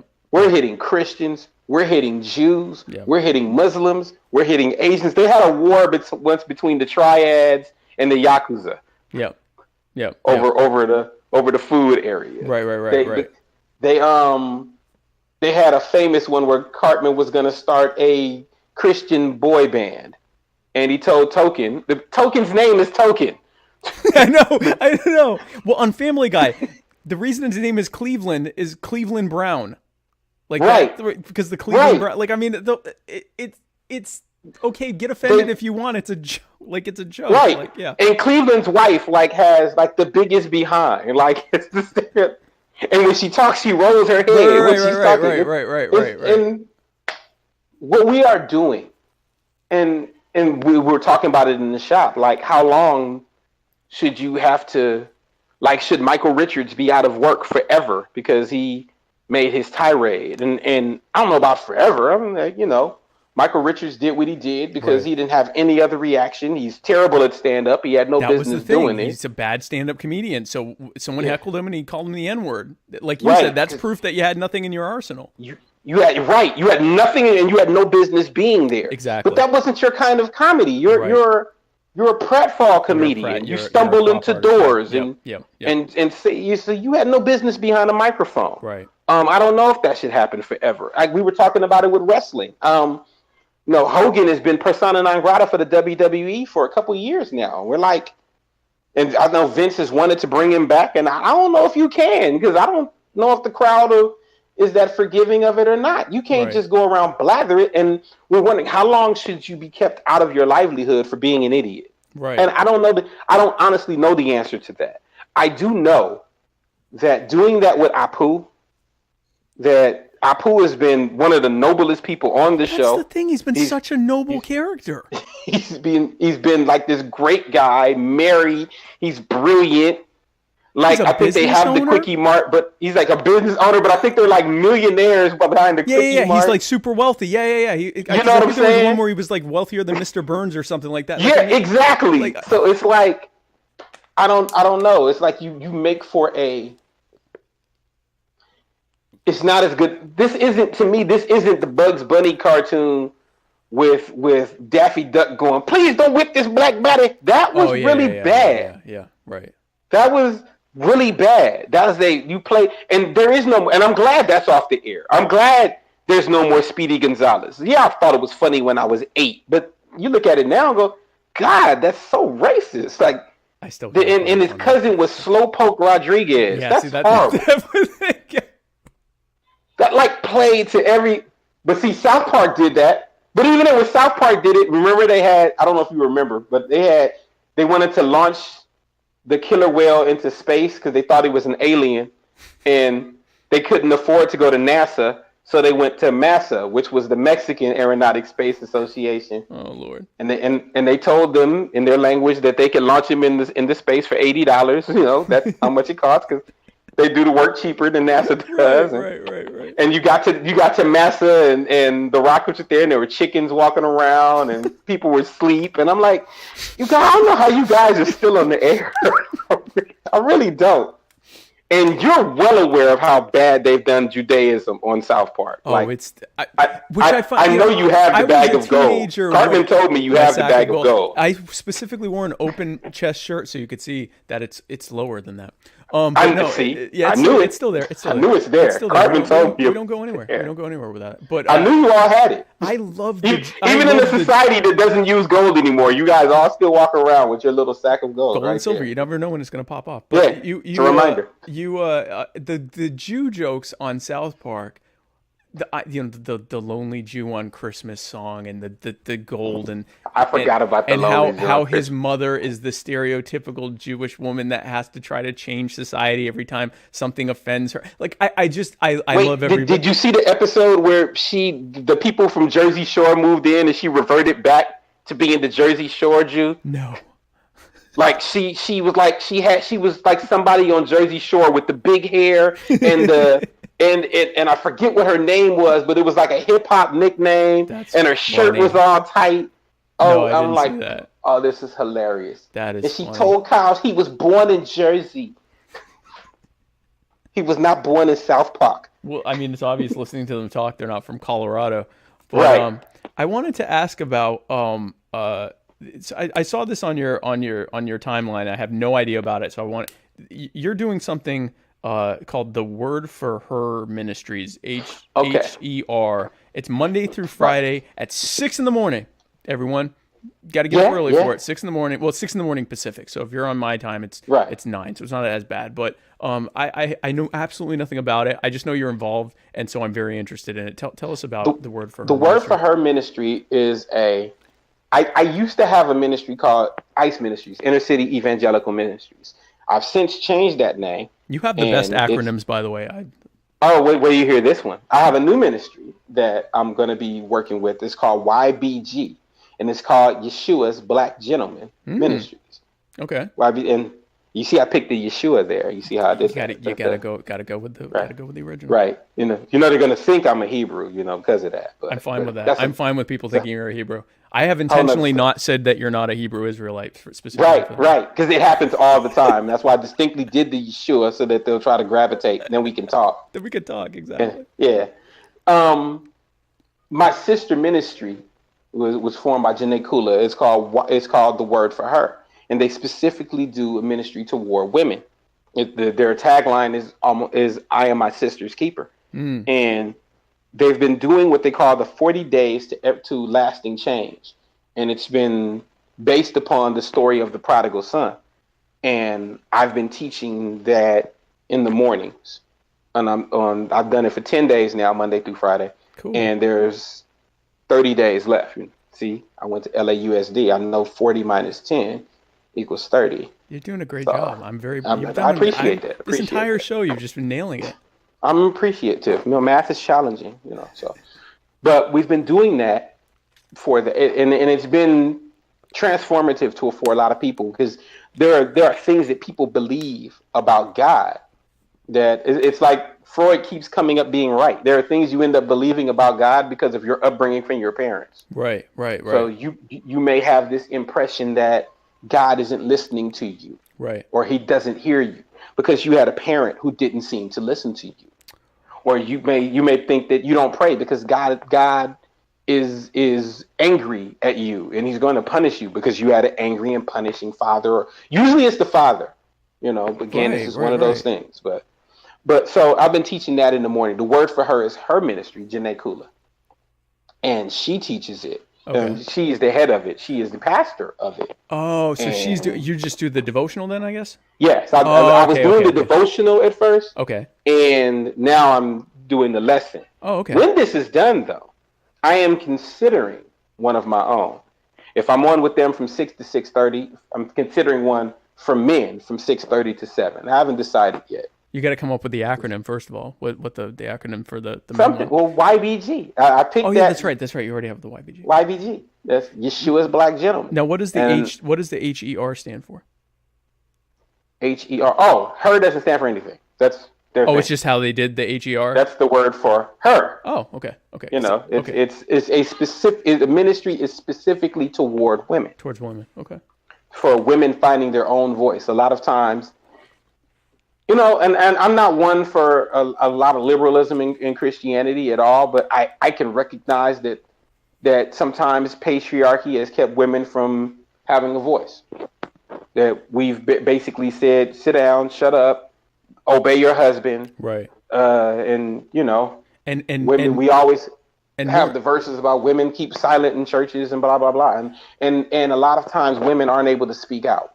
And also while increasingly neglecting the male part of that, which is, yes, you're supposed to be submissive. We're supposed to provide for you. Yes, There's a reason that you're supposed to submit, because you know you're busy helping us run things behind the scene while we do protect you from harm. Yes. And provide shelter for you and the children we create. Like, it's not just submit to me because I have a penis. It's there's a Right. whole message. Right. Submit to me because I am, you know, protecting you from the, you know, ravaging hordes and providing for you so that you can live in the comfort to nurture children in. So there's a whole anyway. I'll let you go. I'll let you go. R.C. Sproul and his son. God, I miss R.C. Sproul. Yeah. R.C. Sproul was my favorite teacher, and he passed away in December. And he taught about patriarchy, about what biblical patriarchy is. Right, His son teaches more extensively on it, but Sproul has taught about it. It's saying that in your home, you are to be priest, prophet, and king. Priest meaning you speak to God on behalf of your family. Right. Prophet being you speak to your family on behalf of God. And king, to put it the way I've put it, to make it a little clearer, you basically are the prime minister of God.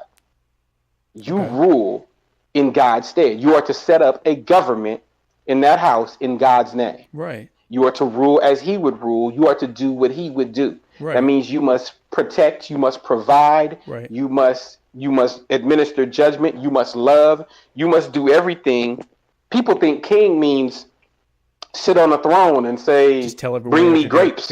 Right. No, that's part of it. The throne You get is the grapes too, significant. but yeah, yep. Yeah, I'm good with the grapes. But if the economy is not booming, we don't get grapes. We don't get no grapes, exactly. No, exactly. There's no grapes. What you get is a violent revolution. If it gets That's bad exactly enough, what your you wife get. comes and beats you up because the king Yeah. screwed up, and you get a revolution. Yeah, you know what happens to kings when the people revolt They get deposed, exactly. And Yeah. they get replaced by another king, exactly. or executed. Yep, they get executed, and another king takes their. It's like in the Lion Kingdom where, you know, Yes. the male lion screws up, another male comes in and kills There it them, and goes. eats their children, and goes about the day. So I mean, you know, Right. if you want to say you're a king, you really want to take on all the responsibilities of kingship, which include the possibility Right. that your wife might hurt you. She will depose you. She'll depose you, and She and the other citizenry will depose you. She and the citizens of your household will take over, and it'll be your fault. So be a good king. Exactly. So be a good king. You're to lead in worship. You are to lead. David didn't lead in the temple. He led by example. If you remember in the law, it says that the king has to have his own book of the law so he Right. can follow it. Yep. Exactly. Like you are, the prophet leads because he speaks to you on behalf of God. Right. The priest leads because he speaks to God on behalf of you. Right. And the king leads because you administer and worship. You administer on behalf of God and you worship on behalf of the people. Right. Right. Which is what Romans 13 is about. When people try to use Romans 13 to justify border control or whatever, it has nothing to do with the secular state. No. The godly authority is your preacher, is your husband, your father, or your mother, your whatever. I mean, I'm not even trying to use gender roles here. It's the person who is doing what Romans 13 says they're supposed to do, and is acting as like you said, governing in God's stead, governing on the authority of God. That's what Romans 13 godly authority is. Yes, does not mean that whatever that government does is sanctioned by God. Exactly. I don't understand how you can't see that. And then I'll say something like, okay, well, if that, and here's where I get them, and I don't want to go off on a rabbit hole Right. of this, which is rabbit hole or racial? No. I'm questioning every We've never been called rabbits. Well, I don't know anymore, because someone was saying something about, like, I'm not going to go into that briar patch, and people were like, that's racist. Well, I get the briar patch though, but the briar patch wasn't the racial part; it was the tar baby, right? So right, but then Brer Rabbit. That's the whole. I see what you did there. See, instead of it's all racial. I don't know what I can say anymore. I gotta remove. We can't go down rabbit holes. What about the molehill? What about molehill? Are we good with moles? There's a connotation with moles. They're earthy. It's dark. No. That's what I don't know what to say. Segue. Let's stick with segue. With segue. I'll segue. We don't want to go on an unnecessary segue. We don't want to go into an unnecessary segue, but what I will say is that if you believe that Romans 13 is telling you to do everything the government says, then the founders were rejecting God because they rebelled against their government. They rebelled. The founders never should have did the revolution. The founders should have because the British government was acting in God's stead with the tax on the tea, and the tax on everything else. The fugitive slaves needed to have just stayed where they were because the law said that they needed to stay where they were. The Jews should have never resisted the Holocaust because the Nazis were put in place by God. And Jim Crow was 100% with the rebelling against the Jim Crow laws. The Civil Rights Act was an act against God. Every time the U.S. government funds the destabilization of a foreign power, they are going against God's authority. I mean, it's the stupidest art. Anyway, so I'm not going to go down that non-racial segue. I'm going to run down that segue for you real quick. Okay. I will boldly go down the rabbit hole. Okay, the law is God. That's the thing. The law is God. Exactly. Whatever once I sign, and once the bill becomes signed, an apotheosis, is that what we say? It's what happens in the law. It is transcended above human, and it has become God. Which is essentially what most Americans believe anyway. Which is why they will simultaneously talk about their God-given rights and then explain why illegal aliens shouldn't be able to vote or have guns. And it's like, okay. And meanwhile, voting's not a right, but having guns, having property, being able to not be physically removed from your property, they'll say, well, but that's, and it's like, okay, so then you don't believe it comes from God, or you believe that God is the government. And I think you've stumbled upon it. They believe that God is the government. So the government is God. Yeah. So, I mean, we could have another 7-hour episode about that. I just wanted, while I still have you, because I don't know how long I have you for, I just wanted to go over a couple of the kind of current events to see your thoughts on it. And I hate this because I did not want to be the guy who says, I'm going to bring on the black guy and talk about nothing but racial stuff. But the problem is, Tamon, that literally every subject I found except for one had at least some racial component to it. So please forgive me. What I'm going to do is I think race has a lot of what we have to do in society today. That's the problem. Like every single, there was some stuff like, Stormy Daniels. Like I don't give a crap about Stormy Daniels. Like none of that intrigues me. I know it doesn't you. Like I don't care about Stormy Daniels or any of that. The one thing that possibly did intrigue me that had, as far as I can tell, no racial element to, John McCain is white. No, John McCain is John McCain is a white man. No, John McCain, as you may have noticed, he died recently, and there was this brouhaha which I haven't even followed, but I saw that you did, so I'm going to ask you about it. That he died, and then after he died, I guess Trump either didn't lower the flag at the White House, or he only did it for a hot minute, and then he put it back up, and then there was some kind of outrage, and he put it back down, and you posted about it, and I'm like, I'm just going to let Tamon break this down for me because I haven't followed it. I'm not really. It just goes back to the cartoonishness of American politics sometimes. It's Right. like, okay, McCain passed away. Right. The federal law states that the president then can issue an order. Okay. And they had a list for whichever person dies, how long the flag should be lowered at half staff. Right. And I believe the law states, I think it was 2 days or whatever. Okay. He did that. And then he raised it back up. Like, all right, I did what I was supposed to do, and I raised it back up. Right. There was an outcry because, well, Obama did it for this long for Ted Kennedy, and Bush did it for this long for Robert Byrd or whoever it was who passed away. I don't remember. Another great person to remember in society. Right. And Kennedy, by the way, was one of the ones where I stopped being mad when conservatives die and people get all out of bunch and say all kind of mean stuff. I'm like, you guys need to stop, because when Kennedy dies, I said it back then, you guys are going to have a lot of nice stuff to say. Right. And sure enough, right. conservatives went ballistic with how much evil stuff they said about Kennedy. Right. And I'm no fan of John McCain, but it's not on a partisan thing. I don't care what party he was in. He took part in so much. He was an advocate for both the mass murder that happened, and I mean, he wanted us to go into nuclear war with Russia. So I mean, if you think about the billions of people that could have died if John McCain had gotten his way, so I certainly I voted for McCain, but I voted for MCain because I was voting against Obama. Right. So I voted for McCain in 2008. I voted for McCain in 2008. Right. Actually, showing where I was, I voted for Sarah Palin and hoped McCain would die soon after becoming president. So it just showing you where I was in my mind state. If you want to really know, my first Republican I voted for, when I voted for Dole in '96. Okay. That was my hope, that Dole would step down or die because he was old, and Jack Kemp would become. Jack Kemp would take over. I liked Kemp. Yeah. I didn't like Dole. Didn't like Dole.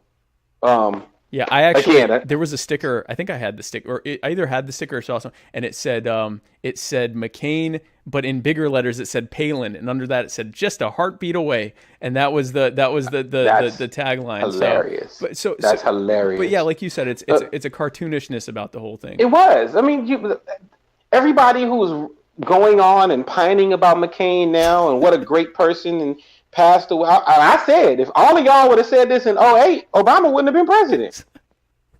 Now you're all this weeping and wailing and gnashing of teeth that happens now. Right.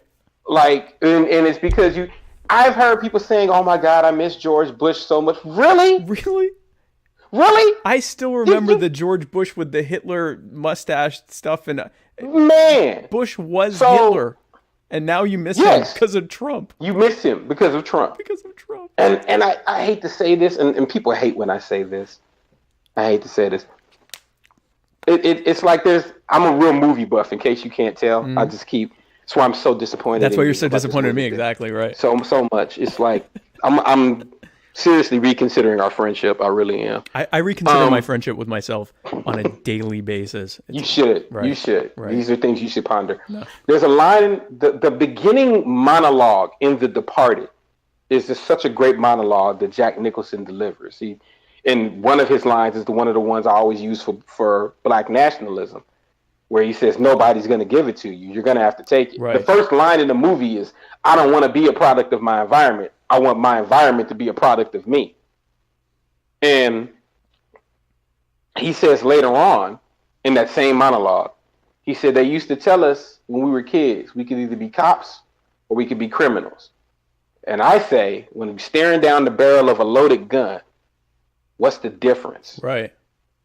And Trump is so much worse than how Bush was. How? Because he's nicer? Because Bush was nicer? Because Obama was nicer. Yeah. And Obama, I say that to people all the time. Obama was so much greater than Trump.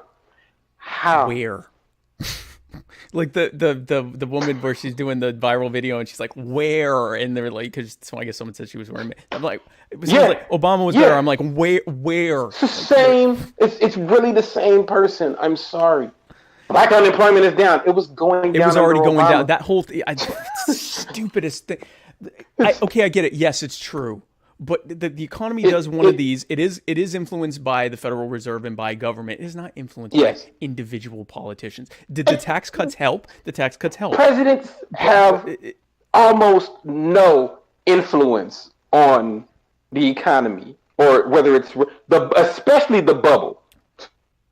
They can do little things. Yeah, they can make the bubble keep getting a little bit bigger, but it will eventually burst, and there's nothing they can do about it.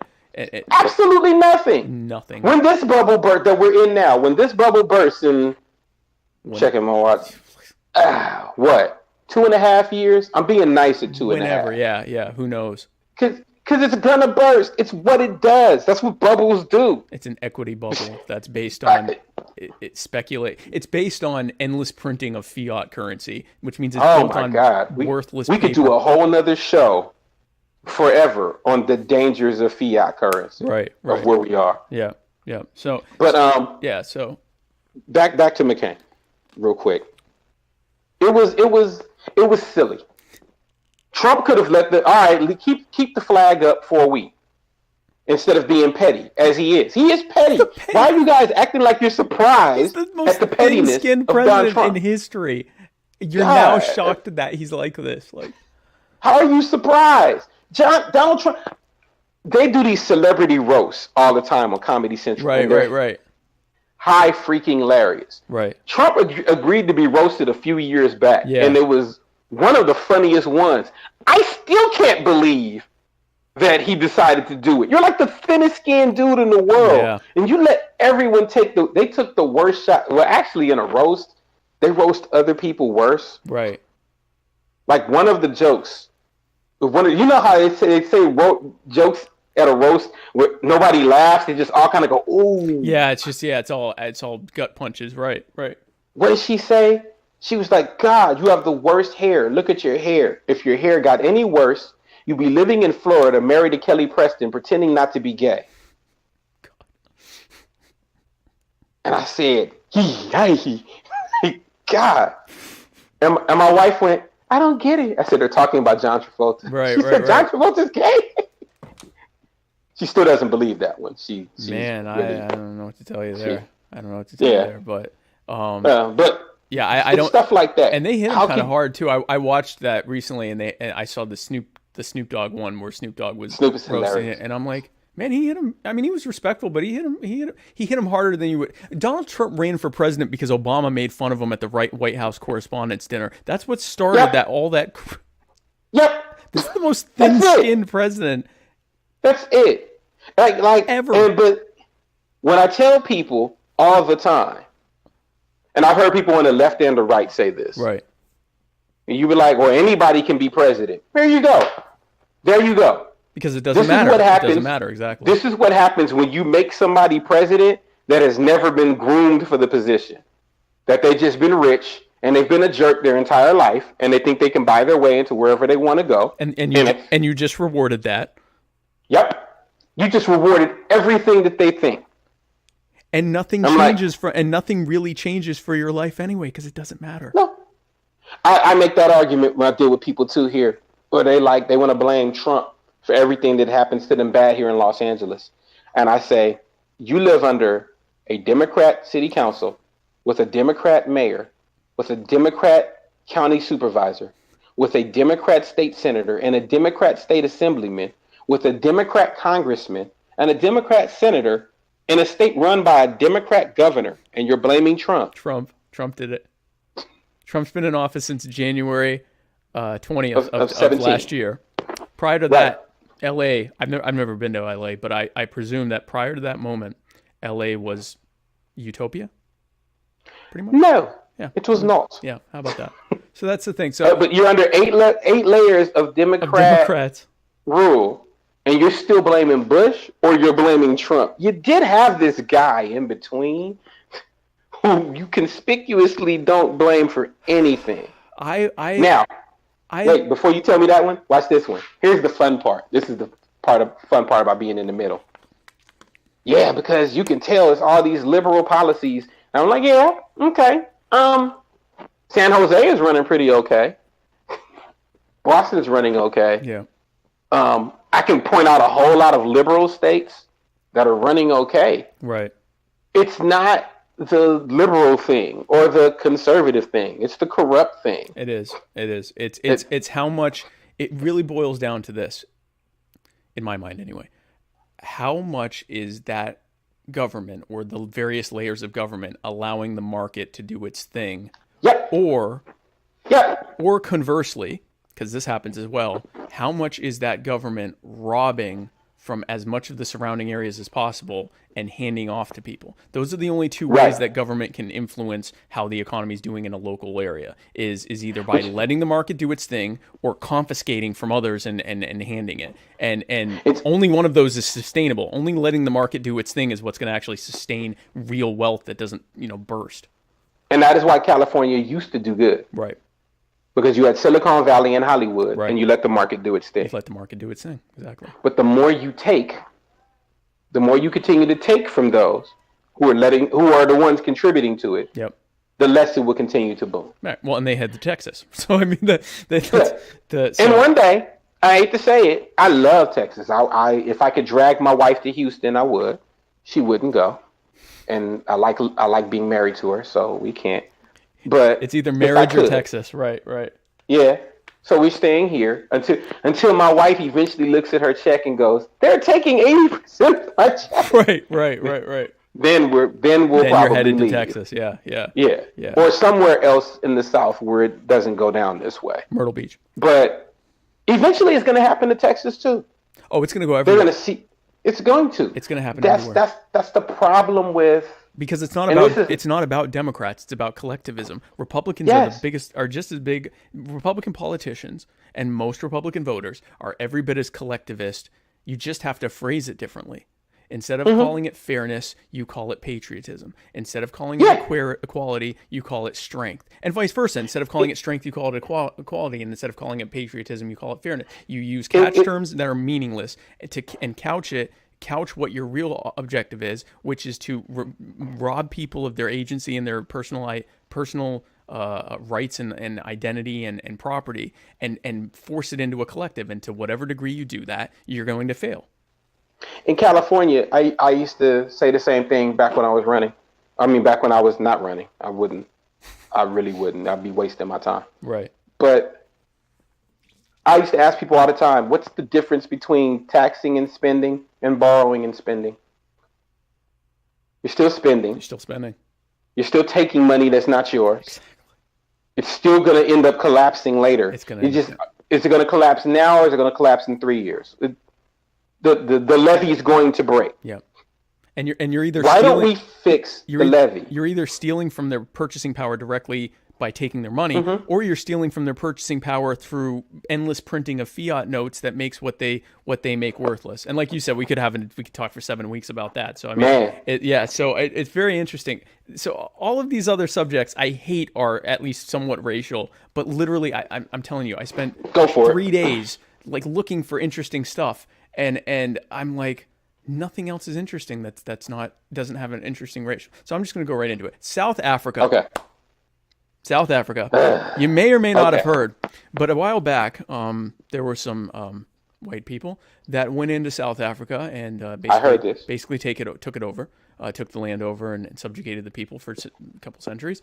And didn't they have some policy in place? Yeah, it was apartheid. And that's what so you've heard of this. Yeah. Good. Yeah, so we're on the same page. And so segregation on steroids. Basically, it finally ended in the 1980s, and the reason it lasted so long is because the Soviets were against apartheid, which meant that the U.S. government had to knee-jerk reflexively support the Boer white government. What was the guy's name? De Klerk government. Let that sink in for a minute. The Cold War was more important. More important than the agency and rights of tens of millions of people who happen to be black. But so apartheid ends. I could have told you this a long time ago because this is the reality of power. The reality of power is that you have a bunch of people who have been subjugated, and you tell them, "We're going to let you have equality now. We're going to let you vote. We're going to let you whatever." Their initial reaction is, "Oh, thank you so much." and they go in, and all the talk is reconciliation, and they're very happy, and they now have positions of power in the same. By the way, this is the exact same government that was set up by the de Klerk government, or actually before de Klerk, by the Boers, by the segregationists, by the apartheid. It's just now black people are in charge. It's the exact same government. It's the exact same Congress, same government, same structure, same framework, same abilities, structure. Same. They did change the Constitution basically to let black people have stuff too, but for the most part, this is the same government that was able to do everything that they did. A little bit of foreshadowing here. The same government that was able to do what the apartheid government did in an 80% black country. Yep. 85%, well over 80% black country. South Africa is considerably more black than the U.S. is white, put it that way. Yes. And it is their land. It is historically the land of the Zulu and all of the various other tribes that are there, unlike the U.S., which is the product of white people who came here and colonized it. Right. So I mean, it is as black gets in every sense of the word. And now they're in charge. And yet, because of the realities, the economic realities, previously, white people still have even though they make up only like 15% of the population or something like that, 12%, whatever it is, they have the majority of the wealth because they are the descendants of people that stole everything. And so we're in a democratic system where the majority wins. The majority is overwhelmingly black. Or the overwhelming majority is black. I guess they're overwhelmingly black too. I don't know if that's I don't know if that's a bad thing to be overwhelmingly black, but they're black. No. They black. I consider myself overwhelmingly black.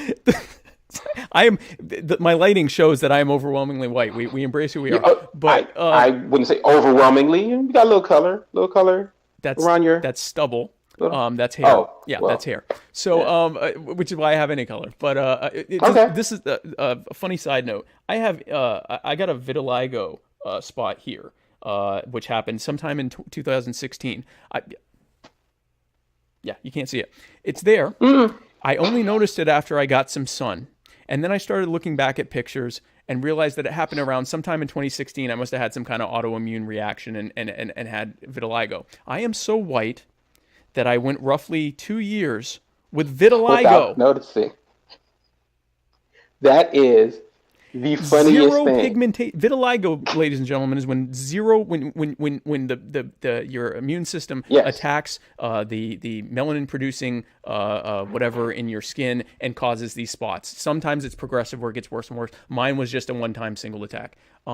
Which apparently wouldn't have mattered because my natural skin tone is so barely removed from zero pigmentation. Anyway, you didn't even notice. I didn't even notice. That is how white I am. That I didn't. So overwhelmingly white. You might be overwhelmingly white. I'm checking with the judges. Is it true? Yes, you are now the whitest person I have ever met. Very possibly. Yes. It would not surprise me. It is there. It would not surprise me, and it's scary because my dad's father was half Egyptian and was very dark, so I don't know what happened. You want to talk about overwhelming whiteness? Recessive. Yeah, when we were in biology, you had the RR, the big R, little R, big R. You have the little r. I am pure recessiveness. I am overwhelmingly recessive. Anyway, so okay, South Africa, democratic country, majority wins, overwhelmingly black, and the white minority has all of the wealth. Yes. Hey, what do you think's going to happen? Eventually, what's going to happen is exactly what happened. So, totally unrelated news. The South African government has been moving to start seizing land from white farm owners to basically it will be owned by the government and licensed out to black people, to black South Africans that will basically petition. They'll I guess it's like a grant writing process basically where they'll appeal to for them to be able to use the land or whatever. Now there's a couple imagine that. So there's a couple government control. How about that? Right. A couple things to note here. This plan originally came from a party within the South African Congress called the EFF, the Economic Freedom Front. They are a Marxist group. Okay. It is important to note a couple things here, or actually one thing. This is phase one for the EFF, is for the government to seize land from white people. The second phase is for the government to seize the land from everyone else too, because they are they are a Marxist. That's what Marxism does. That's what Marxism is total collectivization of all property. And so, and I try to tell people that. And it may or may not happen because the EFF is not in charge. This was their plan that they put forward, and the ANC, the African National Congress, who was in charge, kind of co-opted it, and now it's their thing. Phase 2 more than likely may never happen, or it may happen. But my point, and the reason they're starting with the doing it for the whites is because that's the reality of power. The reality of power is that black people have the power. And back when the white people had the power, what did they do with it? Now the black people have the power. Look what they're doing with it, which is why I don't shed a lot of white tears about what's happening there right now. I shed tears at government seizing private property. If someone had told me that they were going to, in fact, let me get your opinion on, you're my guest. Let me get your opinion on this first, and then I'll weigh in. Your opinion on this whole subject. You know the phrase, we get it we attribute it to acting all the time. Right. Power corrupts. Right. Absolute power corrupts, absolutely. This was inevitable that it was going to happen when they came into power. Not only because that's the nature of power, but because that's why during the colonial era in America, black people could be arrested for discussing Haiti. You could be arrested for discussing a black the Haitian country. Revolution against the French. Yeah. You could be in trouble for discussing it. The premise behind The Great White Hope of Jack Johnson, according to Jack London, the writer of The Call of the Wild, was you can't let this black guy keep beating up white people because it'll let black people think that's okay. They're better than they are, and they'll rise up and they'll take everything from us. And possibly just beat up white people, right? Yeah, possibly. Yeah. Maybe. Jack Johnson wasn't interested in beating up white people outside the ring. He was interested in sleeping with white women outside the ring, which is just as bad for white supremacy. So actually, that's actually worse for white supremacy. Is taking white women and creating half black children with them. Yep. I have a theory that I have said before, and this is just a segue away from this real quick, and then I'll get right back to South Africa. Sure, yeah, absolutely. I think one of the reasons why you have so many wealthy and powerful black men who are pro-black in what they do, right? A Bill Russell, a Kareem Abdul-Jabbar, a Bob Marley, people who are very, very much pro-black, marry white women or have kids with white women. Right. I honestly think it's a latent form of a black supremacy theory. It's not just of white people. Yeah. Yes, I have taken your best and brightest and given her my child. Your white woman is mine now. Yes. Take that, Nation Bedford Forest. Exactly. Take that, white nation.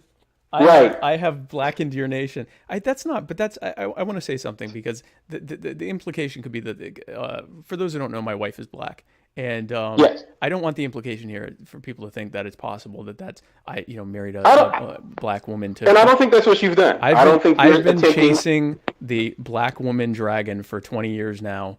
I haven't fully unpacked it. I think what happened is in middle school, black women matured first. Like the black girls matured first.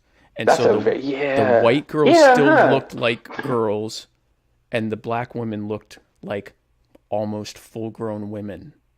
At like 6th and 7th and 8th grade. At like 11 and 12. And you were ruined ever since. And poor guy. Ruined? I understand. Why has it got to be ruined? Because you deal with, because I'm married to one.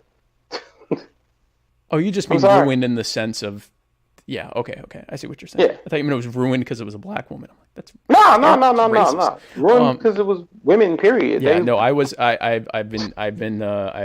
chased it ever since. So no, but I think there is an aspect to it of like, yeah, okay, well, your white woman's mine now, so and we're gonna have black children. We're gonna have black children with your white woman. Richard Pryor was like, he was vehement in his stand-up, about what black people could be doing and what white people were doing. And he had like a bunch of white wives. Kareem Abdul-Jabbar. Donald Glover, Childish Gambino. Right. has been Right. very outspoken on stuff, and his wife's white. And you have that all the way across this perspective. And I honestly think this isn't a case of a friend of mine once brought it up. He said, well, at the time when you were in the 50s and the 60s, the standard of what a beautiful woman was the Playboy bunny. Right. And so therefore that's what they saw as the icon of it. All right. I could kind of get that. Yeah. But you had you had what's the chick's name? How am I forgetting her name? You had a Pam Grier or a Playboy bunny. Pam, Foxy Brown all day. Let me think about this. Yeah. No, there's nothing to think There's nothing about. to think about. So There's nothing to from think a male perspective, I'm sorry. No, But I mean, look, if there was once a European standard of beauty, and there may be aspects of the European standard of beauty. I think hair, that's still a very big, European dominated. There's still, the whole the thing with. There's a lot of that. There's a lot of that. there's a lot. But look at a Kardashian. Who, the Kardashians are this model of white people. Although Armenians would say they're not white, but Caucasians, literal Caucasians, who are literal Caucasians from the actual Caucasus, who are spending millions of dollars to plump up and enhance everything that, in many cases, naturally comes on to more appropriate. Yeah. What? Right. I mean, look at everybody. Marilyn Monroe, who was looked upon as a standard, was like a size 14. Right. In her life, and had Sophia Loren full was, lips, and yep, right, Sophia Loren, Yep. Angelina Jolie, and the lip thing, Spike Cohen with his full lips for some reason. That's the one thing. I am so extremely white, and yet and no one in my family has these lips. I don't. That's the Egyptian. That's the Egyptian. I have That's Egyptian. the one thing that you got. It's not the only thing. But yeah. So yeah, family show, ladies. And gentlemen. Yeah, family show. We're not going to do like Trump at the debate, but no. Yeah. So but that's the reality of what's going to happen in that situation with. If we live together and you've stolen from me, and one day, due to various unrest and whatever else, you go, okay, you know what? Let's be equals now, and I go, okay, and we're living in my house, and I go, wait a second. This is my house that you stole. You still live here. You're still in the master bedroom. That's still your kitchen. This is my house now, right? I'm gonna put it the way we say it in the hood. Run me back my house. Right, and that's what's happening. And this is also, I mean, this speaks to what statism does. Statism is why white people went there and did all this stuff in the first place. Instead of letting the market do what it does and come up with ways to collaborate with people and create a voluntary association where you're growing the pie for everyone, they're like, no, we're taking all this and we're going to make a country out of it and make our own state and tell everyone what to do. Well, now you know what happens. Now your you know what happens. Now your what descendants happens when you abuse children. When you abuse children, they grow up and abuse their children. Right, and they might abuse you too, if you become feeble. So now you've created this reality, and now your descendants are dealing with the reality that you set in place there, which is that you created this statist society that told everyone what to do and subjugated them, and it had total power to do anything it wanted. And now the people that they subjugated are in charge and are doing the same thing to them. This is the monster that you created. It. This is the same thing. We talked about this before on my page. Remember, because we discussed this with Mugabe. Right. Yes, with Mugabe. Because when I discussed it regarding the idea of what I see as institutional racism. Right. And how when you hear black people say all the time that white black people can't be racist, what they mean is that you can't be institutionally racist. They don't mean you can't call somebody something racially insensitive. Right. That's a lie. Everybody can do that. Right. What they usually mean is that I cannot affect your wealth, your property, your life, your liberty. Right. The same way that white supremacy can affect ours. Right. And so, make no mistake, this is racist, what's happening in South Africa. They have the power to be institutionally racist. The same way it was racist what happened in Zimbabwe. Exactly. Yep. And And all I have to say about it is reap the whirlwind. This is the monster you created, Dr. Frankenstein. Yep. You should actually feel fortunate that it has only happened in Zimbabwe and South Africa. And I'll say this part. While it is in my opinion, you stole from them, it is justified that they steal it back from you. They're not going to keep it. Marxism isn't going to let them keep it. It's going to fall apart, and you're going to end up having it all back over again because you still have enough of your wealth outside of the country. You'll be able to come back. It's going to fail. It failed in Zimbabwe. Unless someone comes in and teaches them that you seize this, but Marxism is going to collapse anyway, and you'll give it all back. Yep. Unless someone comes in and teaches them that, or they do what happens with a lot of these socialist Marxist places. They go halfway and stop. Yep. And say, hey, you know, this Marxist thing, we'll end up losing some of this. Yeah. China. Yeah. So China, Vietnam has one of the booming economies right now, entirely because they're liberalizing their economy. Cuba. It was funny when you were talking earlier about the books, about the audio books. I've listened to one audio book in my lifetime, and it was maybe the first third of World War Z by is it Brooks, Matthew Brooks, Matt Brooks? Matt Brooks is the son of what's the guy, Blazing Saddles? Oh, Mel Brooks. Mel Brooks, yeah. Yeah. He's the son of him, and he made this zombie novel that is so much better than the movie. Oh, okay. That you couldn't do a movie with this and do it justice. You'd have to do a 4-year series. Oh, wow. Okay. But I was listening to that on audio. And one of the things that happened in the zombie apocalypse that happened in World War Z is Cuba became the most powerful nation in the world. Because Americans, capitalists from America fled America. To go to an Cuba island.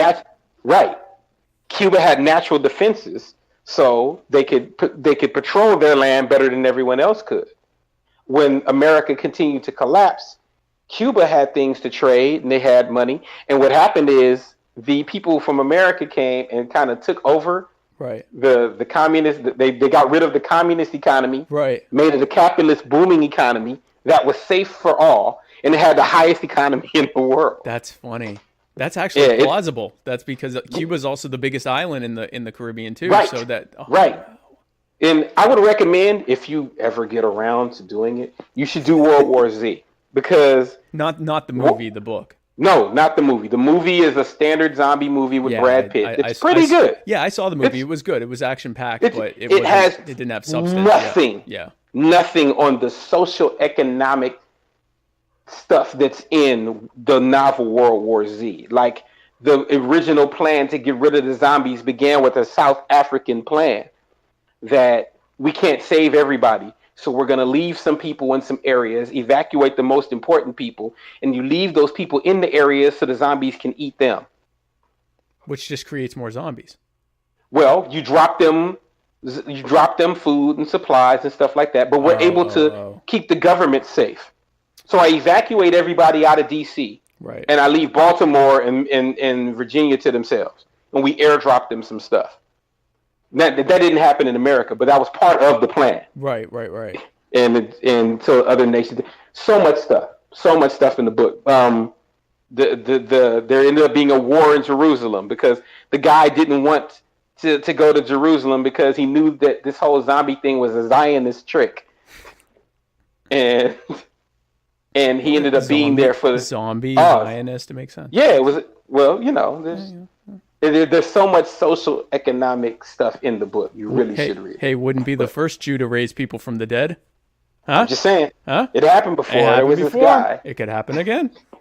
So, in order not to go further down the non-racial segue, I believe that South Africa is honestly, for everything that went on during apartheid and everything that happened, couldn't happen to a nicer country. It's what was going to happen, whether you like it, whether you are of the opinion that it's the best thing that ever happened or the worst thing that ever happened. What did anyone think was going to happen?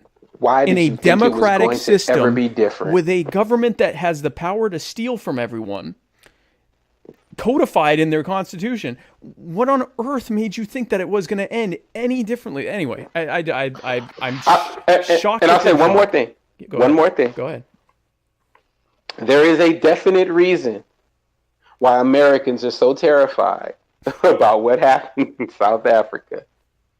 Because if it could happen there, it could very well happen here. And there are some, obviously, some key differences in that.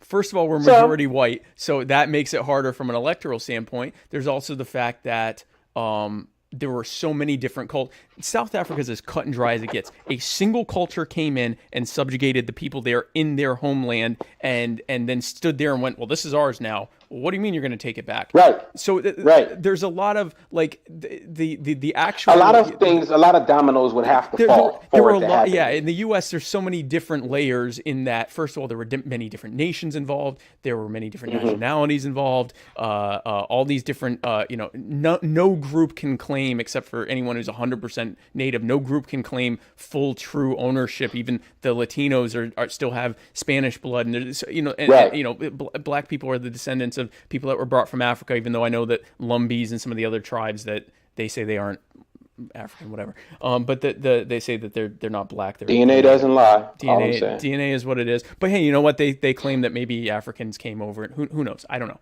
But there's many different layers. South Africa DNA still looks Asian, but okay. It is what it is. Makes you happy. It is what it is. But the African South Africa was it was so obvious what was going to happen. It was so there was no like, well, but there were your descendants came and did this solely to us solely in our land solely, and anyway, so I could go on. You reap the whirlwind. The other exactly. Good. So the other thing to bring up, and I hate these. Like I want to bring you on a week when I have like 15 non-racial things to talk about, and we can just talk about like non-racial stuff all day. But I'm gonna let you know from now on. Anytime I'm gonna be off. And so we can do another one. Oh yeah, we'll have to do more, and all of them are going to end up being 6 hours too. But so this happened, and I can't not talk about it, even though it's racial. I can't not talk about it with whomever my guest is. By the way, for those who are watching this, obviously we aren't talking on Wednesday. We were pre-recording this, so if we missed something big between now and Wednesday, sorry about that. But and we'll probably come on Facebook and talk about whatever it was that we missed. Oh, so. We will definitely supplement it. But yes. So hopefully no big bad news. It's all good stuff. So in the Florida gubernatorial election, you may or may not know where I'm going with this. So there's two. The Republican candidate is a man named Ron DeSantis, who I guess is a big Trump disciple, Trumpist, whatever. And then the Democratic candidate is Andrew Gillum, I think, is that how you say it? Gillum? I forget his name. Yeah, I'm not sure how to pronounce it. But he's literally paid almost no attention to this until what you're about to talk about. Okay, well, and we're about to find out why. Right. And I knew nothing about it either. Andrew Gillum, he's a very far left progressive. He's running on the Bernie Sanders platform, Medicare for all and the whole thing. He is either the mayor of Tallahassee or the former mayor of Tallahassee. Supposedly there's a corruption charge ongoing, whatever. Anyway, so he got the nomination. Wow, corruption charges. Have you ever? On the left. Corrupt politicians. Have you ever heard of that? Wow. So anyway, Ron DeSantis is giving a speech to fundraisers or something like that, and he says, and I'm going to read the whole thing, then the game for everyone listening is going to be to listen to this and to guess what the controversial part is. He said, and he said a lot, but he said, let's build off the success we've had under Governor Rick Scott. The last thing we need to do is monkey this up by trying to embrace a socialist agenda with huge tax increases, bankrupting the state. It's not going to work, and it's not going to be good for Florida. I'm going to fight for what I believe in. I'm the guy that can really lead Florida, blah, blah, blah, blah. So you may or may not have noticed, he used the term monkey this up in reference to the election, which happens to be where he's running against a black man. I don't think I had mentioned that. Andrew Gillum is a black man. And so he said monkey this up. And he also, I guess, either at that time or another time had referred to him as being an articulate spokesman for far leftism or whatever. So I want to get your I have a few different thoughts on this, but I want to get your take on what you think when you heard this. Okay. as a black man, I'm very sensitive to racial remarks and things that are slipped in or whatnot. Right. I'm gonna point out something that happened decades ago. This might have been 20-something years ago. Okay. As we discussed earlier, I'm a huge Laker fan. And one of the guys on the other team came down and he dribbles at the other end and he dunked and he hung on the rim so the guy under him, you hang on the rim so the guy won't hit the guy. Right. And Chick Hearn, who was the Hall of Fame Laker broadcaster, pointed out that the guy grabbed the rim, hung on there like a monkey on a vine, and then let go. Well, the controversy spat out. Chick Hearn is a racist. Chick Hearn called a black man a monkey. He called him out of his name. Right. And Chick was crushed. Chick apologized. He's like, that's not how I meant it. I wasn't it at all. And it blew over because everyone knew Chick wasn't a racist at all. Right. He's genuinely good guy. Right. Contrast that with the movie Higher Learning, where Michael Rappaport has his gun drawn and he's talking to the guys and he's talking to Ice Cube and Omar Epps. And he's like, you're nothing. He's calling them N-words. You're a monkey. You're not a man. I'm a man. You're not such and such. Right. There's two different connotations. Right. Both using the term monkey. Both using monkey. Right. Both of it, in a sense, referring to a black guy who was there. One of them is racial in tone. One of them is not. Right. I didn't get, and I'm not a huge Trump fan. I'm not a fan of socialism. Right. But I don't get, let's not monkey this up. I don't get a racial tone from that. I have deliberately not commented on Facebook because there are people who I highly respect who have been saying this. Right. And I really don't want to come on their page and get into a big argument over something that honestly is so trivial to begin with, but yeah. God, the more important thing is whatever you do, keep this socialist cat out your state. Right. That's I swear to you, that's way more important than is this term a racial term. I don't get that from this. I honestly don't. Right. I swear for God, if I thought he was something, if he was being racist, if he was trying to slip one under there, I swear I'd say it. Oh, you don't. I don't get that. You don't hide from being the fear of someone accusing you of playing the race card at all. I can vouch for that. I've been called a racist so many times because of what I view. A reverse racist. Yeah, I've been called reverse racist. I've been called real racist. Just racist. I've been called hateful, bigot. I've been called, and it's funny. I always challenge them to give me the thing that I said that was either hateful, bigoted, or racist, and they never give it. They can't. Exactly. So then you don't believe that you don't see evidence that it would that it was a racially motivated thing. I don't. Yeah, I really don't. And so go ahead. I hate that this has gone into the campaign, but can I say part of this? You can say anything you want. All right. This is, not to use a Malcolm term, these are the chickens that Trump has brought home to roost. By the way that Trump has acted in office, right? You have now opened up the can of worms that anytime somebody says something now, you're going to have this kind of connotation. And is tied to you. If someone says something and it's tied to you, it's going to be contrasted. It's going to be compared unfavorably with other statements that Trump every time. Yeah. Every time. Yeah. It's from now on because it's not even fully his fault. You made the comment at Charlottesville, not wanting to lump in some people who were there for one reason, because you think they're good. Now everybody thinks you think white supremacists are good people, right? Because of how you said it. Because of how you said it. Yeah. And partially that's not your fault because you're not a politician. You have no idea how to talk to media. You want to talk about being articulate. Trump is not articulate and can easily say stupid. When he's saying they're good people on both sides, he wasn't talking about I don't believe anyway. If you break down he was talking about the not extreme people that were on one side of the argument. Right. The argument. And then the not extreme people on the other side. And he was saying, if you take out Antifa and, the Klan, that there are good people on both sides of this argument is what I took from it. And I'm not a Trump apologist by any stretch of the imagination. At all. I knew what he was trying to say, but you're such a bad politician. You suck so much. Good Lord. It's what there are so many times when I'm going, where are his handlers? Where are his people? Why are you letting him near a microphone? But do you know why they're doing that? Because here's the thing. Tamon, here's the thing. I know where you're going. Go ahead. I hope you know where I'm going. I know exactly where you're going. Go ahead. It's working. And the reason it's working is because there are people who mean what people think Trump means.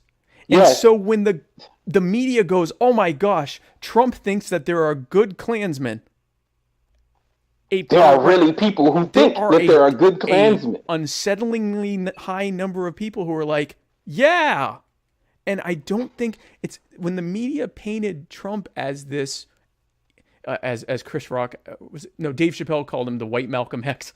That I swear I was about to use Dave Chappelle. When they paint him as that, there's a large number of right populist Dixiecrats who are like, who really think that finally really our Malcolm X, and because God knows they needed it. But you know, what did Dave say? He said, I looked out into their coal smeared faces and listen to them talk, saying Donald Trump's going to fight for us. Right. And he said, you fool, he's not fighting for you. He's fighting for me. Right. Like, I'm the rich guy here. Yeah.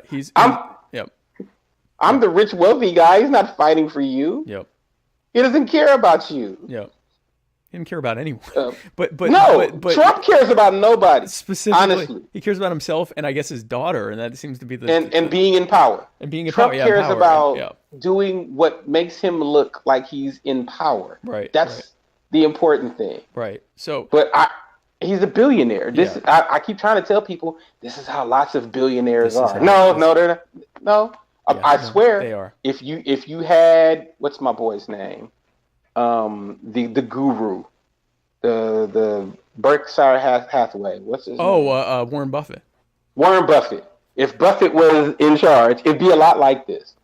Warren Buffett talks a great game and has destroyed entire industries entirely to help his hedge fund. So I mean, again, it's sort of comparing it like, the Obama versus Trump. One talks nice and does the same thing, and one talks mean and does the same thing. Warren Buffett comes from the Obama school of destroying people to make himself wealthy. Right.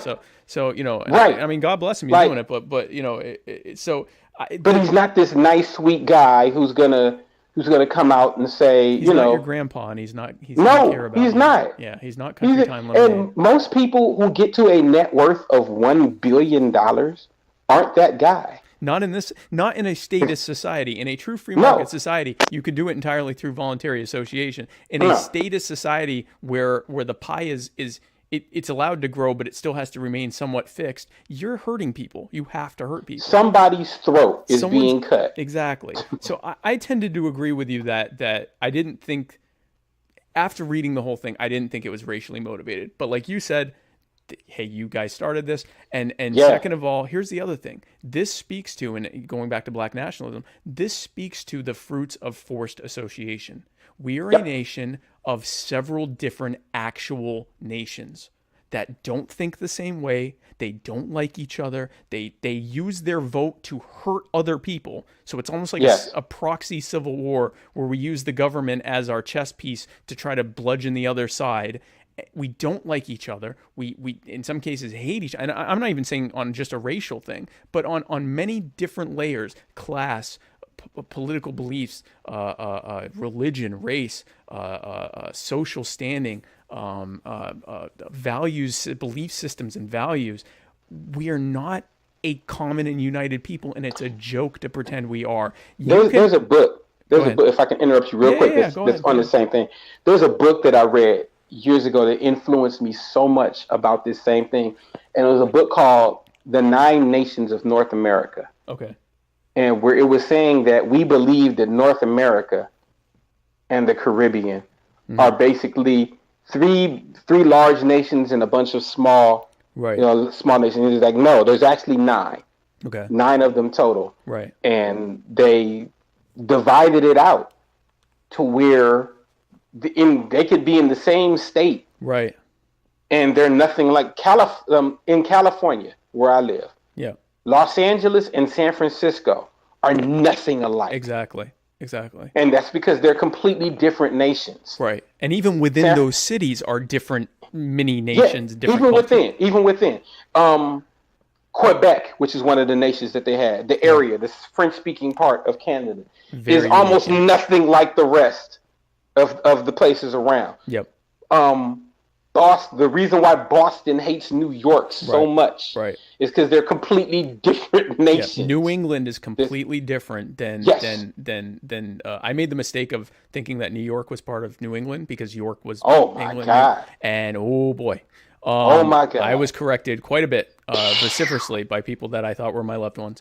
And yeah, it was me. It was my fault. It was my fault. It even went so far as to point out that Miami is not like they had the part that was a lot of that was the Civil War South. Right. Was called Dixie, but not all of it is Dixie because it goes into South Indiana and South Illinois. South Florida is not the South. And they said Miami is not Dixie. No. At all. No. It is Miami is actually closer to Havana. Yep. Because they had the islands and that culture down there. Miami is actually closer to being Havana or San Juan or New York, because New York still had got the retired Jews and the immigrants from the Caribbean and the whole. It's funny you said that.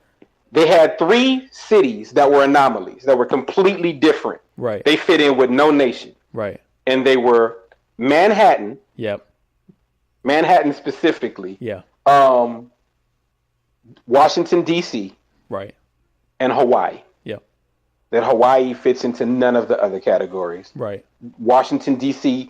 is not like Baltimore. Right. It is not like Raleigh.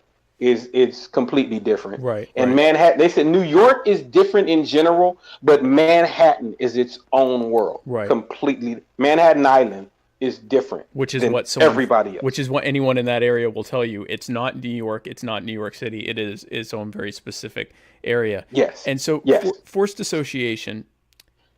I saw this and this was another monkey thing with, what was it? H&M had the hoodie with the kid in it. It was a black kid and it said "coolest monkey in the jungle" or something like that. Yes. And now that one I was upset about. No, I know. And here's why I'm bringing this up and contrasting it with this other one.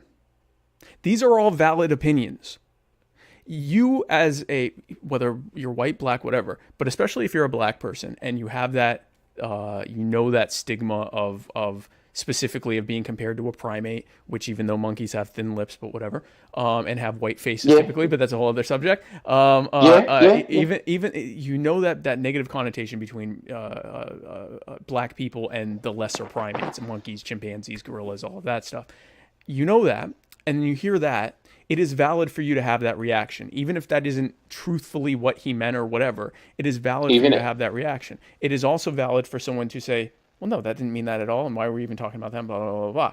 Right. When you live in a society of forced association, you are taking these people that do not have in-group preference for one another, who do not think the same things about even the most simple things as one another. They do not want to act in cooperation with one another. What they want to do is use their vote to have people with guns force those other people to act more like the way they act.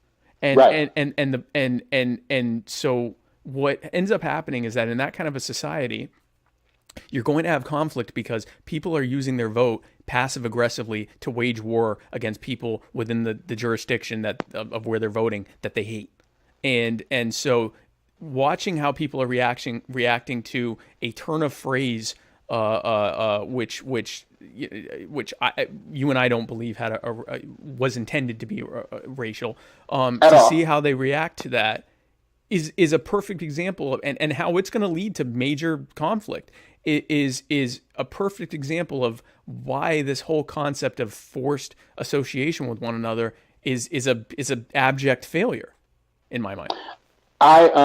It is one of the reasons why I almost invariably will favor a cessationist movement if it comes up. Right. When I heard about Staten Island wanting to secede from New York, I understood 100% why. Right. They don't represent our interests. We want our own city. Mm-hmm. I feel like that almost invariably. I am in favor of secession across the board. for any reason. Almost completely across the board. Yep. Almost the only times when I'm not in favor of it is when it's someone who wants to come and say, we all want to be Muslim, we want this land, or we all want to be Christian, we want this land. Okay. And they come with guns to force people. To force everyone else to be that way too. Yes. Yeah, no, that's a problem. Yes. That I get. I have a problem with that. Right. Or when I have people saying, even this one doesn't bother me as much. All these black people are moving into our school district. We don't want this school district anymore. We want another school district. Right. That used to bother me because I'm like, well, why don't you just fix the school district? Now I'm like, fine. Go. So, yeah. I don't want to be around anybody that doesn't want to be around me. And I don't want to be forced to be around anybody that I don't want to be around. To give them money. This thing. So I will get in arguments with people that they'll say, because I'll talk about how, like, I don't think that the baker should have to bake a cake for anyone for a gay wedding. And they'll go, well, does that mean you think that, a white person should be able to not serve me because I'm black? And I'm like, yeah. And I turn it around and say, why do you want to give money to someone who hates you so much that they don't want to make a sandwich for you? Can I say something controversial? We've clearly become controversial, so go ahead. Cat's already out of the bag. I said before, the problem with separate but equal wasn't the separate part. We still interacted. You still have to do business. You still do that part. Of course. The problem was the equal part. Every yeah. time we was building a school, if the school performed better than your school, you burned it. If my business did better, that's not letting the market work. That's exactly. You deciding you want to burn down my market. Exactly. So there's no competition. Exactly. The problem was that, and then what the Civil Rights Act did was replace one form of forced association with another, and we see the fruits of that. There is no more Black Wall Street. Black Wall Street was initially destroyed by white people. It was firebombed and destroyed. What people don't say is it was rebuilt. And for people who want to look that up, firebombed. That means they literally took planes to the air and dropped bombs. On Greenwood, Tulsa, Oklahoma. Yeah. Okay. They rebuilt it.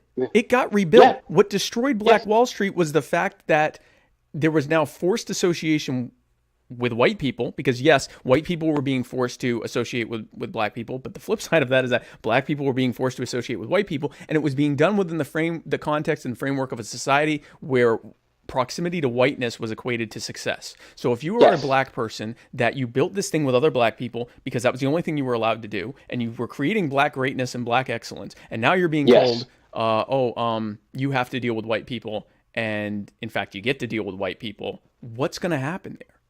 Exactly what happened. The thing that you had before, it's not going to be what it was. It's not going to be what it was. That's why even though Greenwood is still there, even though Tulsa is still there, it is not what it was. It's not Black Wall Street. It's not even close. It's not Black Wall Street anymore. We have a city here called Atlantic Beach, and they used to call it the Black Pearl. During the time of segregated beaches, this was one of the few beaches on the southern shore anywhere where black. That was the one in the book that you could go to. They had a traveler's guide. The green book or whatever it was called. Yes, I forgot what it was called. Yeah, I think it was called the Green Book, and it was where it was safe for black people to travel. And this was a black segregated beach. The city was run by black people, and it was actually the wealthiest part of what is now the Grand Strand, the Myrtle Beach area, because wealthy black people would go to this one part of the beach, which is like several hundred feet. It's maybe like, I don't know,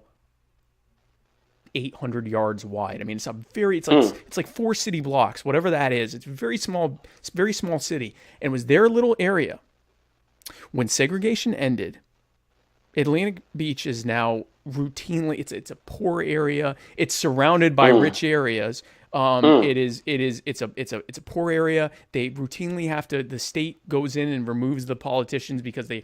It's where I used to buy weed when I was growing up. Like, I mean, it was literally like, I mean, it was where you would go if you wanted weed. If you were white and you wanted weed, you go to Atlantic Beach.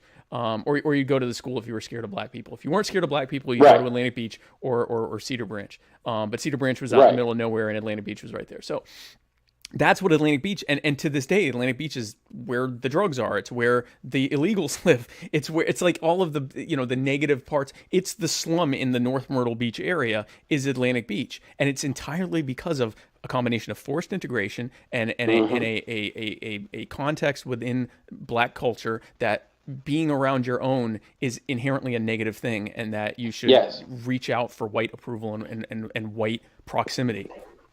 Los Angeles has an area known as View Park. There are 3 areas: View Park, Baldwin Hills, Windsor Hills. Okay. And very close to it is an area called Ladera Heights. These places are 75-80% black. Okay. They are the wealthiest black community in the United States. Okay. They are very wealthy areas. Okay. And gentrification has become a problem with the area and, Right. and whatnot. Right. The premise was that these areas and some of the ones that are around them used to be much bigger areas during the time when Bel Air was a sundown town, or where Beverly Hills and the other parts of West LA where the rich people live. These were sundown towns. And for Do those not- for those who don't know, this was, if it was sundown and you were black, don't be there, pretty much. Do not be in this city when the sun goes down. Right. Right. After segregation, happened, these places opened up. And so the wealthy people left some of these black communities. And you Right. can still see some of these huge houses in the black community to this day Right. that have been turned into sublets and apartments. Right. and Right. things. Right. Because Right. they abandoned these jewels, these Tudors and Gothic homes. Yep. To be that are next to around, white. not- To be next to white people. Yep, to be next to white people. In a lesser position. So they went from being, essentially kings and royalty or aristocracy in a black community to being middle class in a white one because they could, because they finally could. Yep. And today, one of the things I advocate when I talk about nationalism is exactly that. Why do you didn't have to go to Beverly Hills. Ladera has 5,000 square foot houses. Yep. They have parcels. They have room. They have the places where you can go and you can buy. It's they the same, have good same schools. climate, same weather, everything. Yep. And closer to the beach. The beach is right out Slauson if you stay here. Right, The right. beach. I have to go up Wilshire and Sunset to go to Malibu, which is extremely crowded and slow. And we don't like crowds in LA. We don't like slowness. We want to be able to get to point A. I used to tell people I could get anywhere. They were like, Tamon thinks he can get across LA County in 25 minutes. And I did. I didn't use Google Maps forever because I'm like, the map doesn't know. I can get there faster than what the map is telling me. Right. I don't know why we have been given this perception Yep. that their beer is colder. And it's not. They drink the same beer we drink. Right.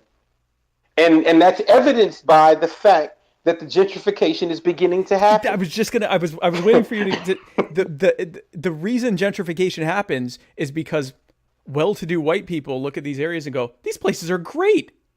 Yep. Why aren't we going here? Why aren't we going to Harlem? Harlem's awesome. And they go Yep. in and now it's not it's no longer a black place. A brownstone in Harlem costs $2.5 million now. Yeah. Which is still less than what an equivalent thing would be in Manhattan or Right. So it's still a steal for that crowd. And the thing is, white people aren't hampered by the same stigma of, well, I have to be around my own or else I'm not great. Nope. And so that's why gentrification happens, because they're like, they don't mind being the only white person if it's a nice area. But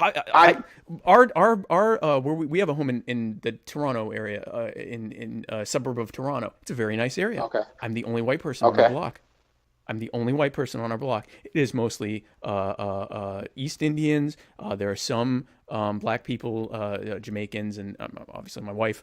There's a lot of Arabs. There's a lot of Latin Americans. Our next door. So we have a Jamaican neighbor, a Colombian neighbor, and I don't remember now.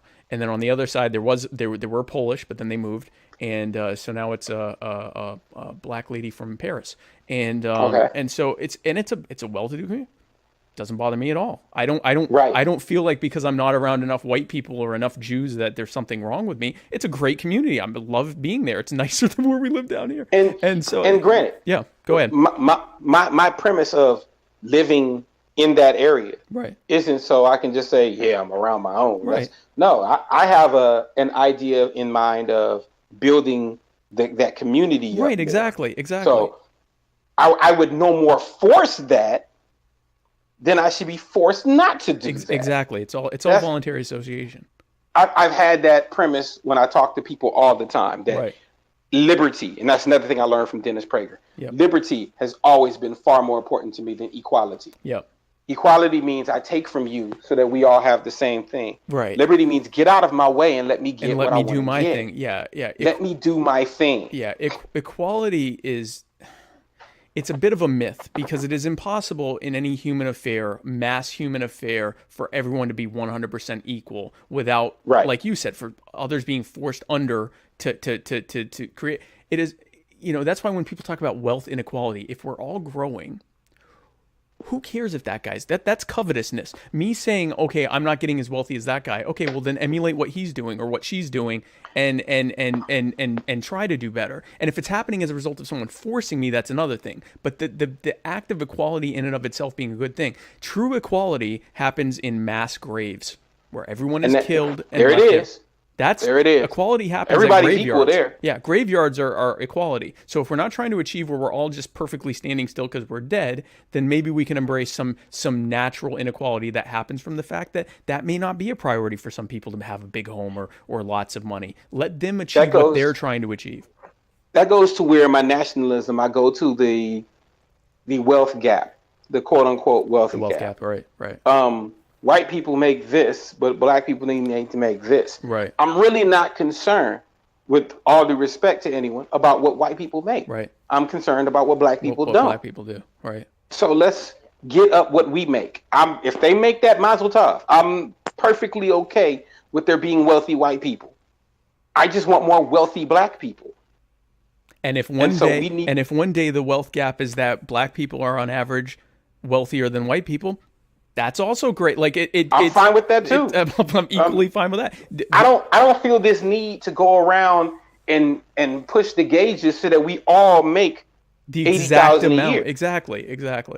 I don't have that desire, because there are people who don't want it. There are people who don't deserve it. There are people who do nothing. And I'm not of any race, color, whatever. That there are people that just they're going to be mediocre and they're okay with that. And why should they get what someone who's really striving make, in my mind? And what's the term? Garvey once said, "I don't want to take everybody back to Africa. They're not any good here. Well, I want to take them back there so they can be no good there." And sometimes, because wealth is a magnifying glass, because all wealth does is magnify who you already are. Right. So if you are naturally greedy and horrible and sadistic, all wealth is going to do is give you more power to do that. Right. So, but also if you're more generous in giving and loving, all wealth does is give you more of that. Some of y'all, and I mean y'all across the board, right? Some of y'all don't need to be wealthy. Right. You're horrible human beings, and you make $40,000 a year. Probably just as well. It works out for everybody's benefit that you're not wealthy. You're not wealthy. So the last subject I wanted to talk with you about is gun control, and there's not really, and specific to this event that just happened where the kid who happened to be Jewish, incidentally, how about that? He was Jewish, and he didn't kill people because he was Jewish, but he killed people because he was a jerk, and he was at this John Madden NFL game tournament, and he goes and because he loses and gets all mad. And he leaves and comes back and shoots. I don't know if he shot the person that beat him, but he shot a bunch of people, like 11 people or something like that. And then he killed 2 other people and then killed himself. And like the coward he was. I always hate when they do that. That's, over a video game.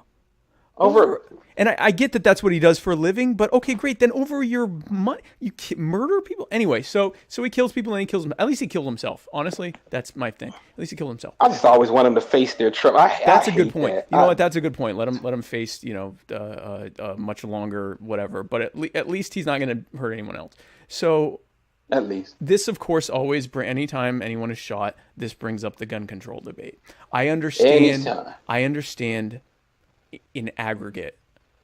In abstract, why people they hear about the gun, they've grown up with this idea that government is supposed to protect you, and so they go, oh, well, the government needs to protect us from guns and blah, blah, blah, blah. I can dissect the idiocy of that thought process a million times. What I don't understand is you have people, and in this case, let's specifically talk about black people.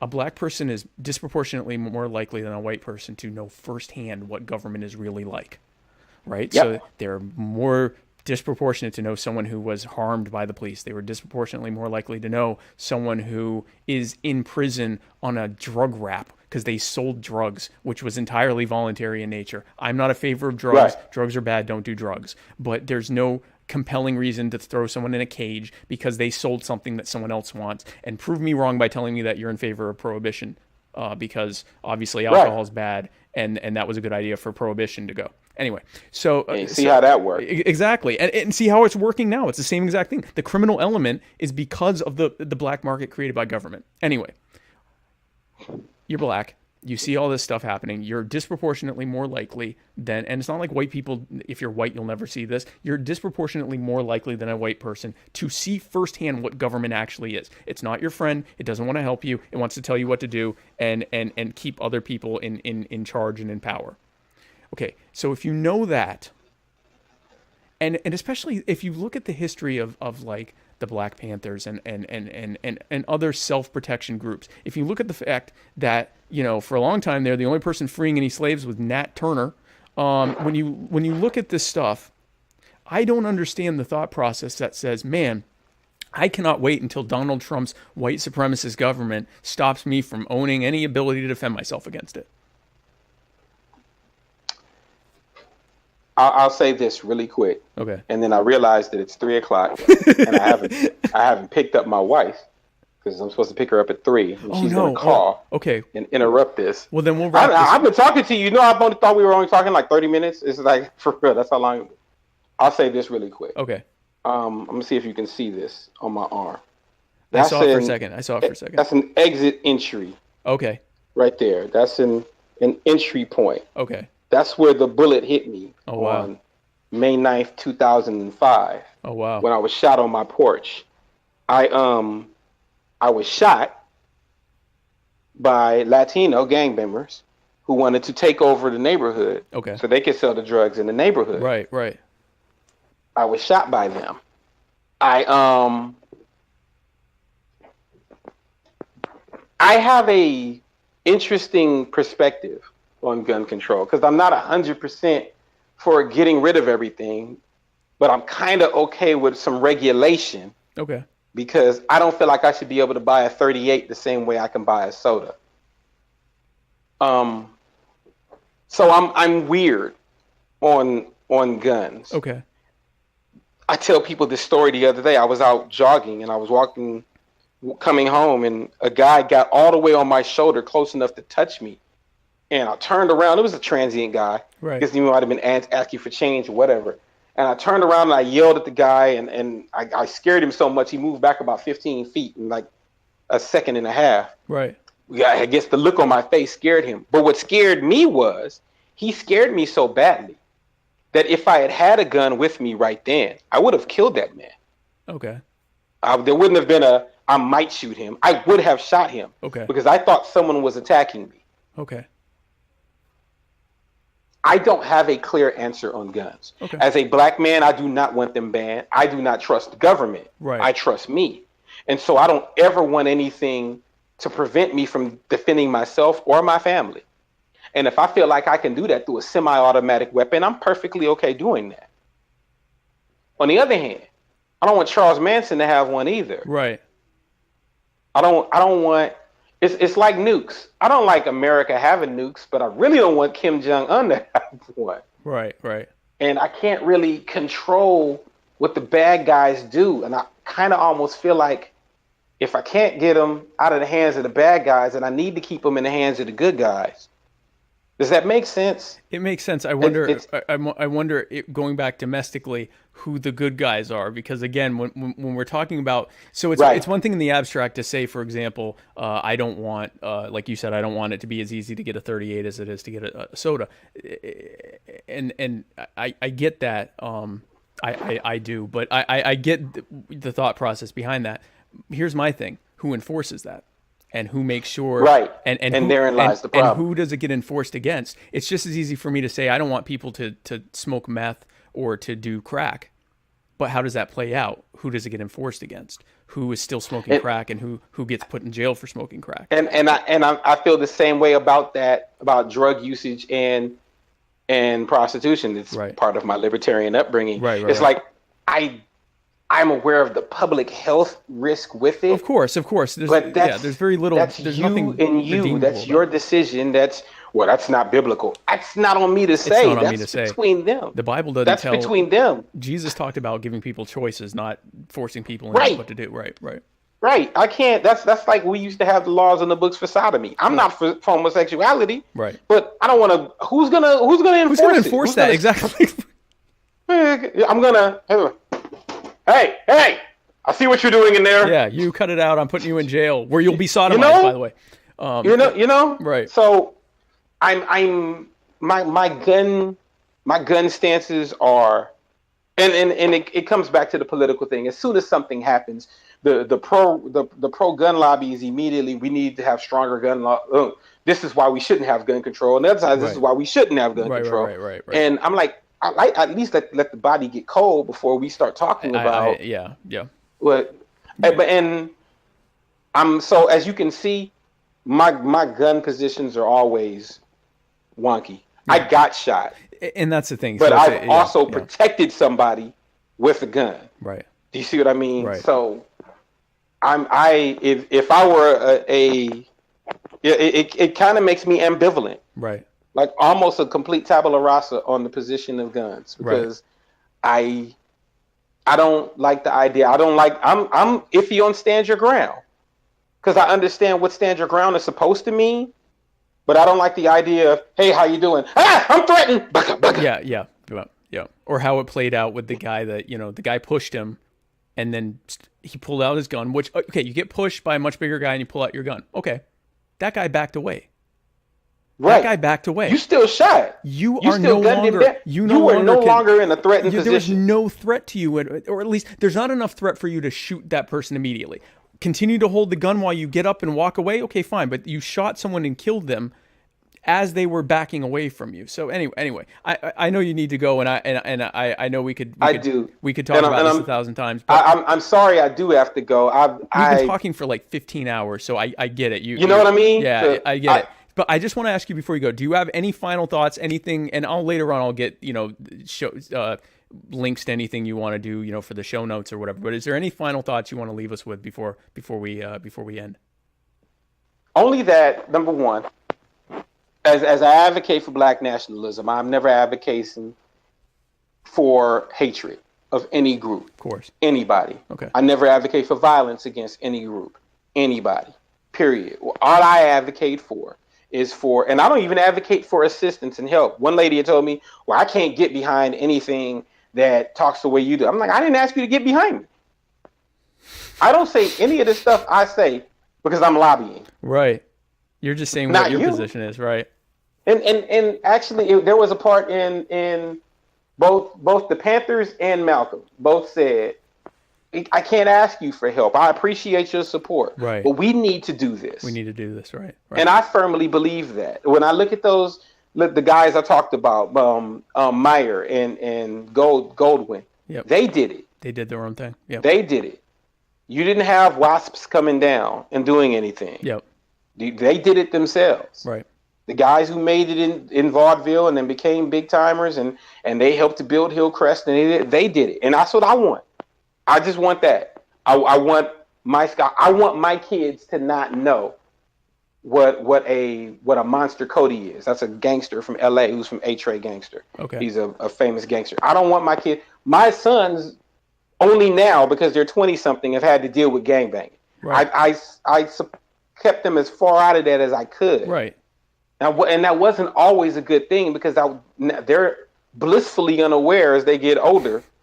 The guy's asking my son, and are you rolling? He's like, no, I don't have a car yet, but my dad's going to get me one. And he's like, no, where are you from? He's like, well, I live in Los Angeles, but my father was in Hawthorne. He doesn't get it. And I'm glad he didn't get it. I was going to say, it's probably just as well. It is just as well. Right. But on the other hand, he doesn't always have to know. And he recently had to get into some fights with some other guys because of that. And now he knows. I said all that to say that when you see people like me, take each person on a case by case. Right. I'm not a Hebrew Israelite saying that Edomites are all going to hell, right? Which is actually unbiblical, and I tell them that. Yeah, it is. Yep. It says that the Lord loves the Edomites, so you're actually unbiblical when you say that. Right. And as if white people were Edom, but that's another story. That's a whole other subject. We need to do a Hebrew Israelite episode, definitely. Let me know when you want me to come back. I'll gladly come back. Honestly, this has gone on so long, we may have to do a daily thing. Disseminate everything in society with I'm willing to come back and do one regarding them. Okay. And regarding the racial thing altogether. I had a great time. Well, I had a great time too. I know you have to pick up your wife. So on behalf of Tamon Pearson and myself, Spike Cohen, thank you everyone for tuning in for this mega episode of My Fellow Americans, and thank you again, and we will see you next week.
Imagine knowing all that started off that war was pride and lies. Be a man, hold it in your eyes. Take a look up in the sky and count the doves. I believe it's 23. Every breath is every step that I've been blessed to get to breathe.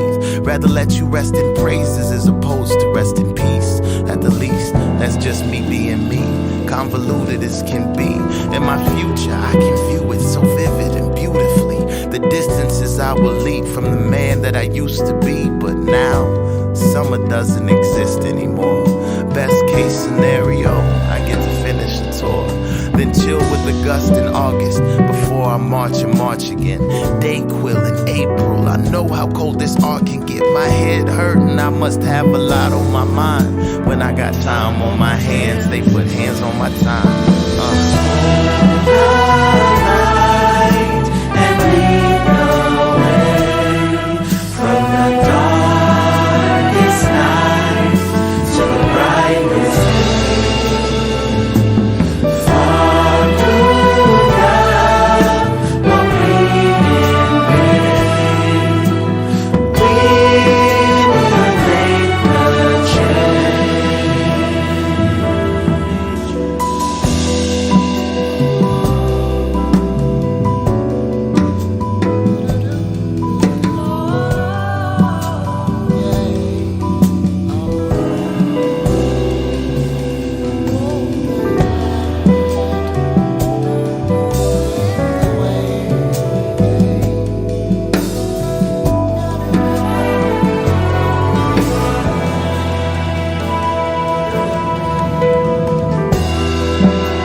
my kin, though I view the world through another's iris. If you slide in my kicks, it might fit. We might just unite and come together, become hybrid, at the least slightly like-minded. Indeed, the life I've lived brings light to kindness. All you need is a sign. Put a cease to the crimes, put an ease to the minds like mine. Sometimes darkness is all I find. You know what they say about an eye for an eye in a time when the blind lead the blind. Who am I to deny I would cry when a loved one dies? I recognize that body outside, bullet holes in a body that was alive, now confined to a chalk outline. Find out how, but you never know why. It ain't even make it to the news at 9. It ain't even make it to the news at 9. That's my sister, mother, father, brother, son. That's one of mine. Hold these tears, I close my eyes, open up to only find I'm in line. There's a pointless murder happening all the time. Either lose your life or mine, caught up in them versus I. That ain't how it started, nah. How were we supposed to survive? There's a war going on outside. Who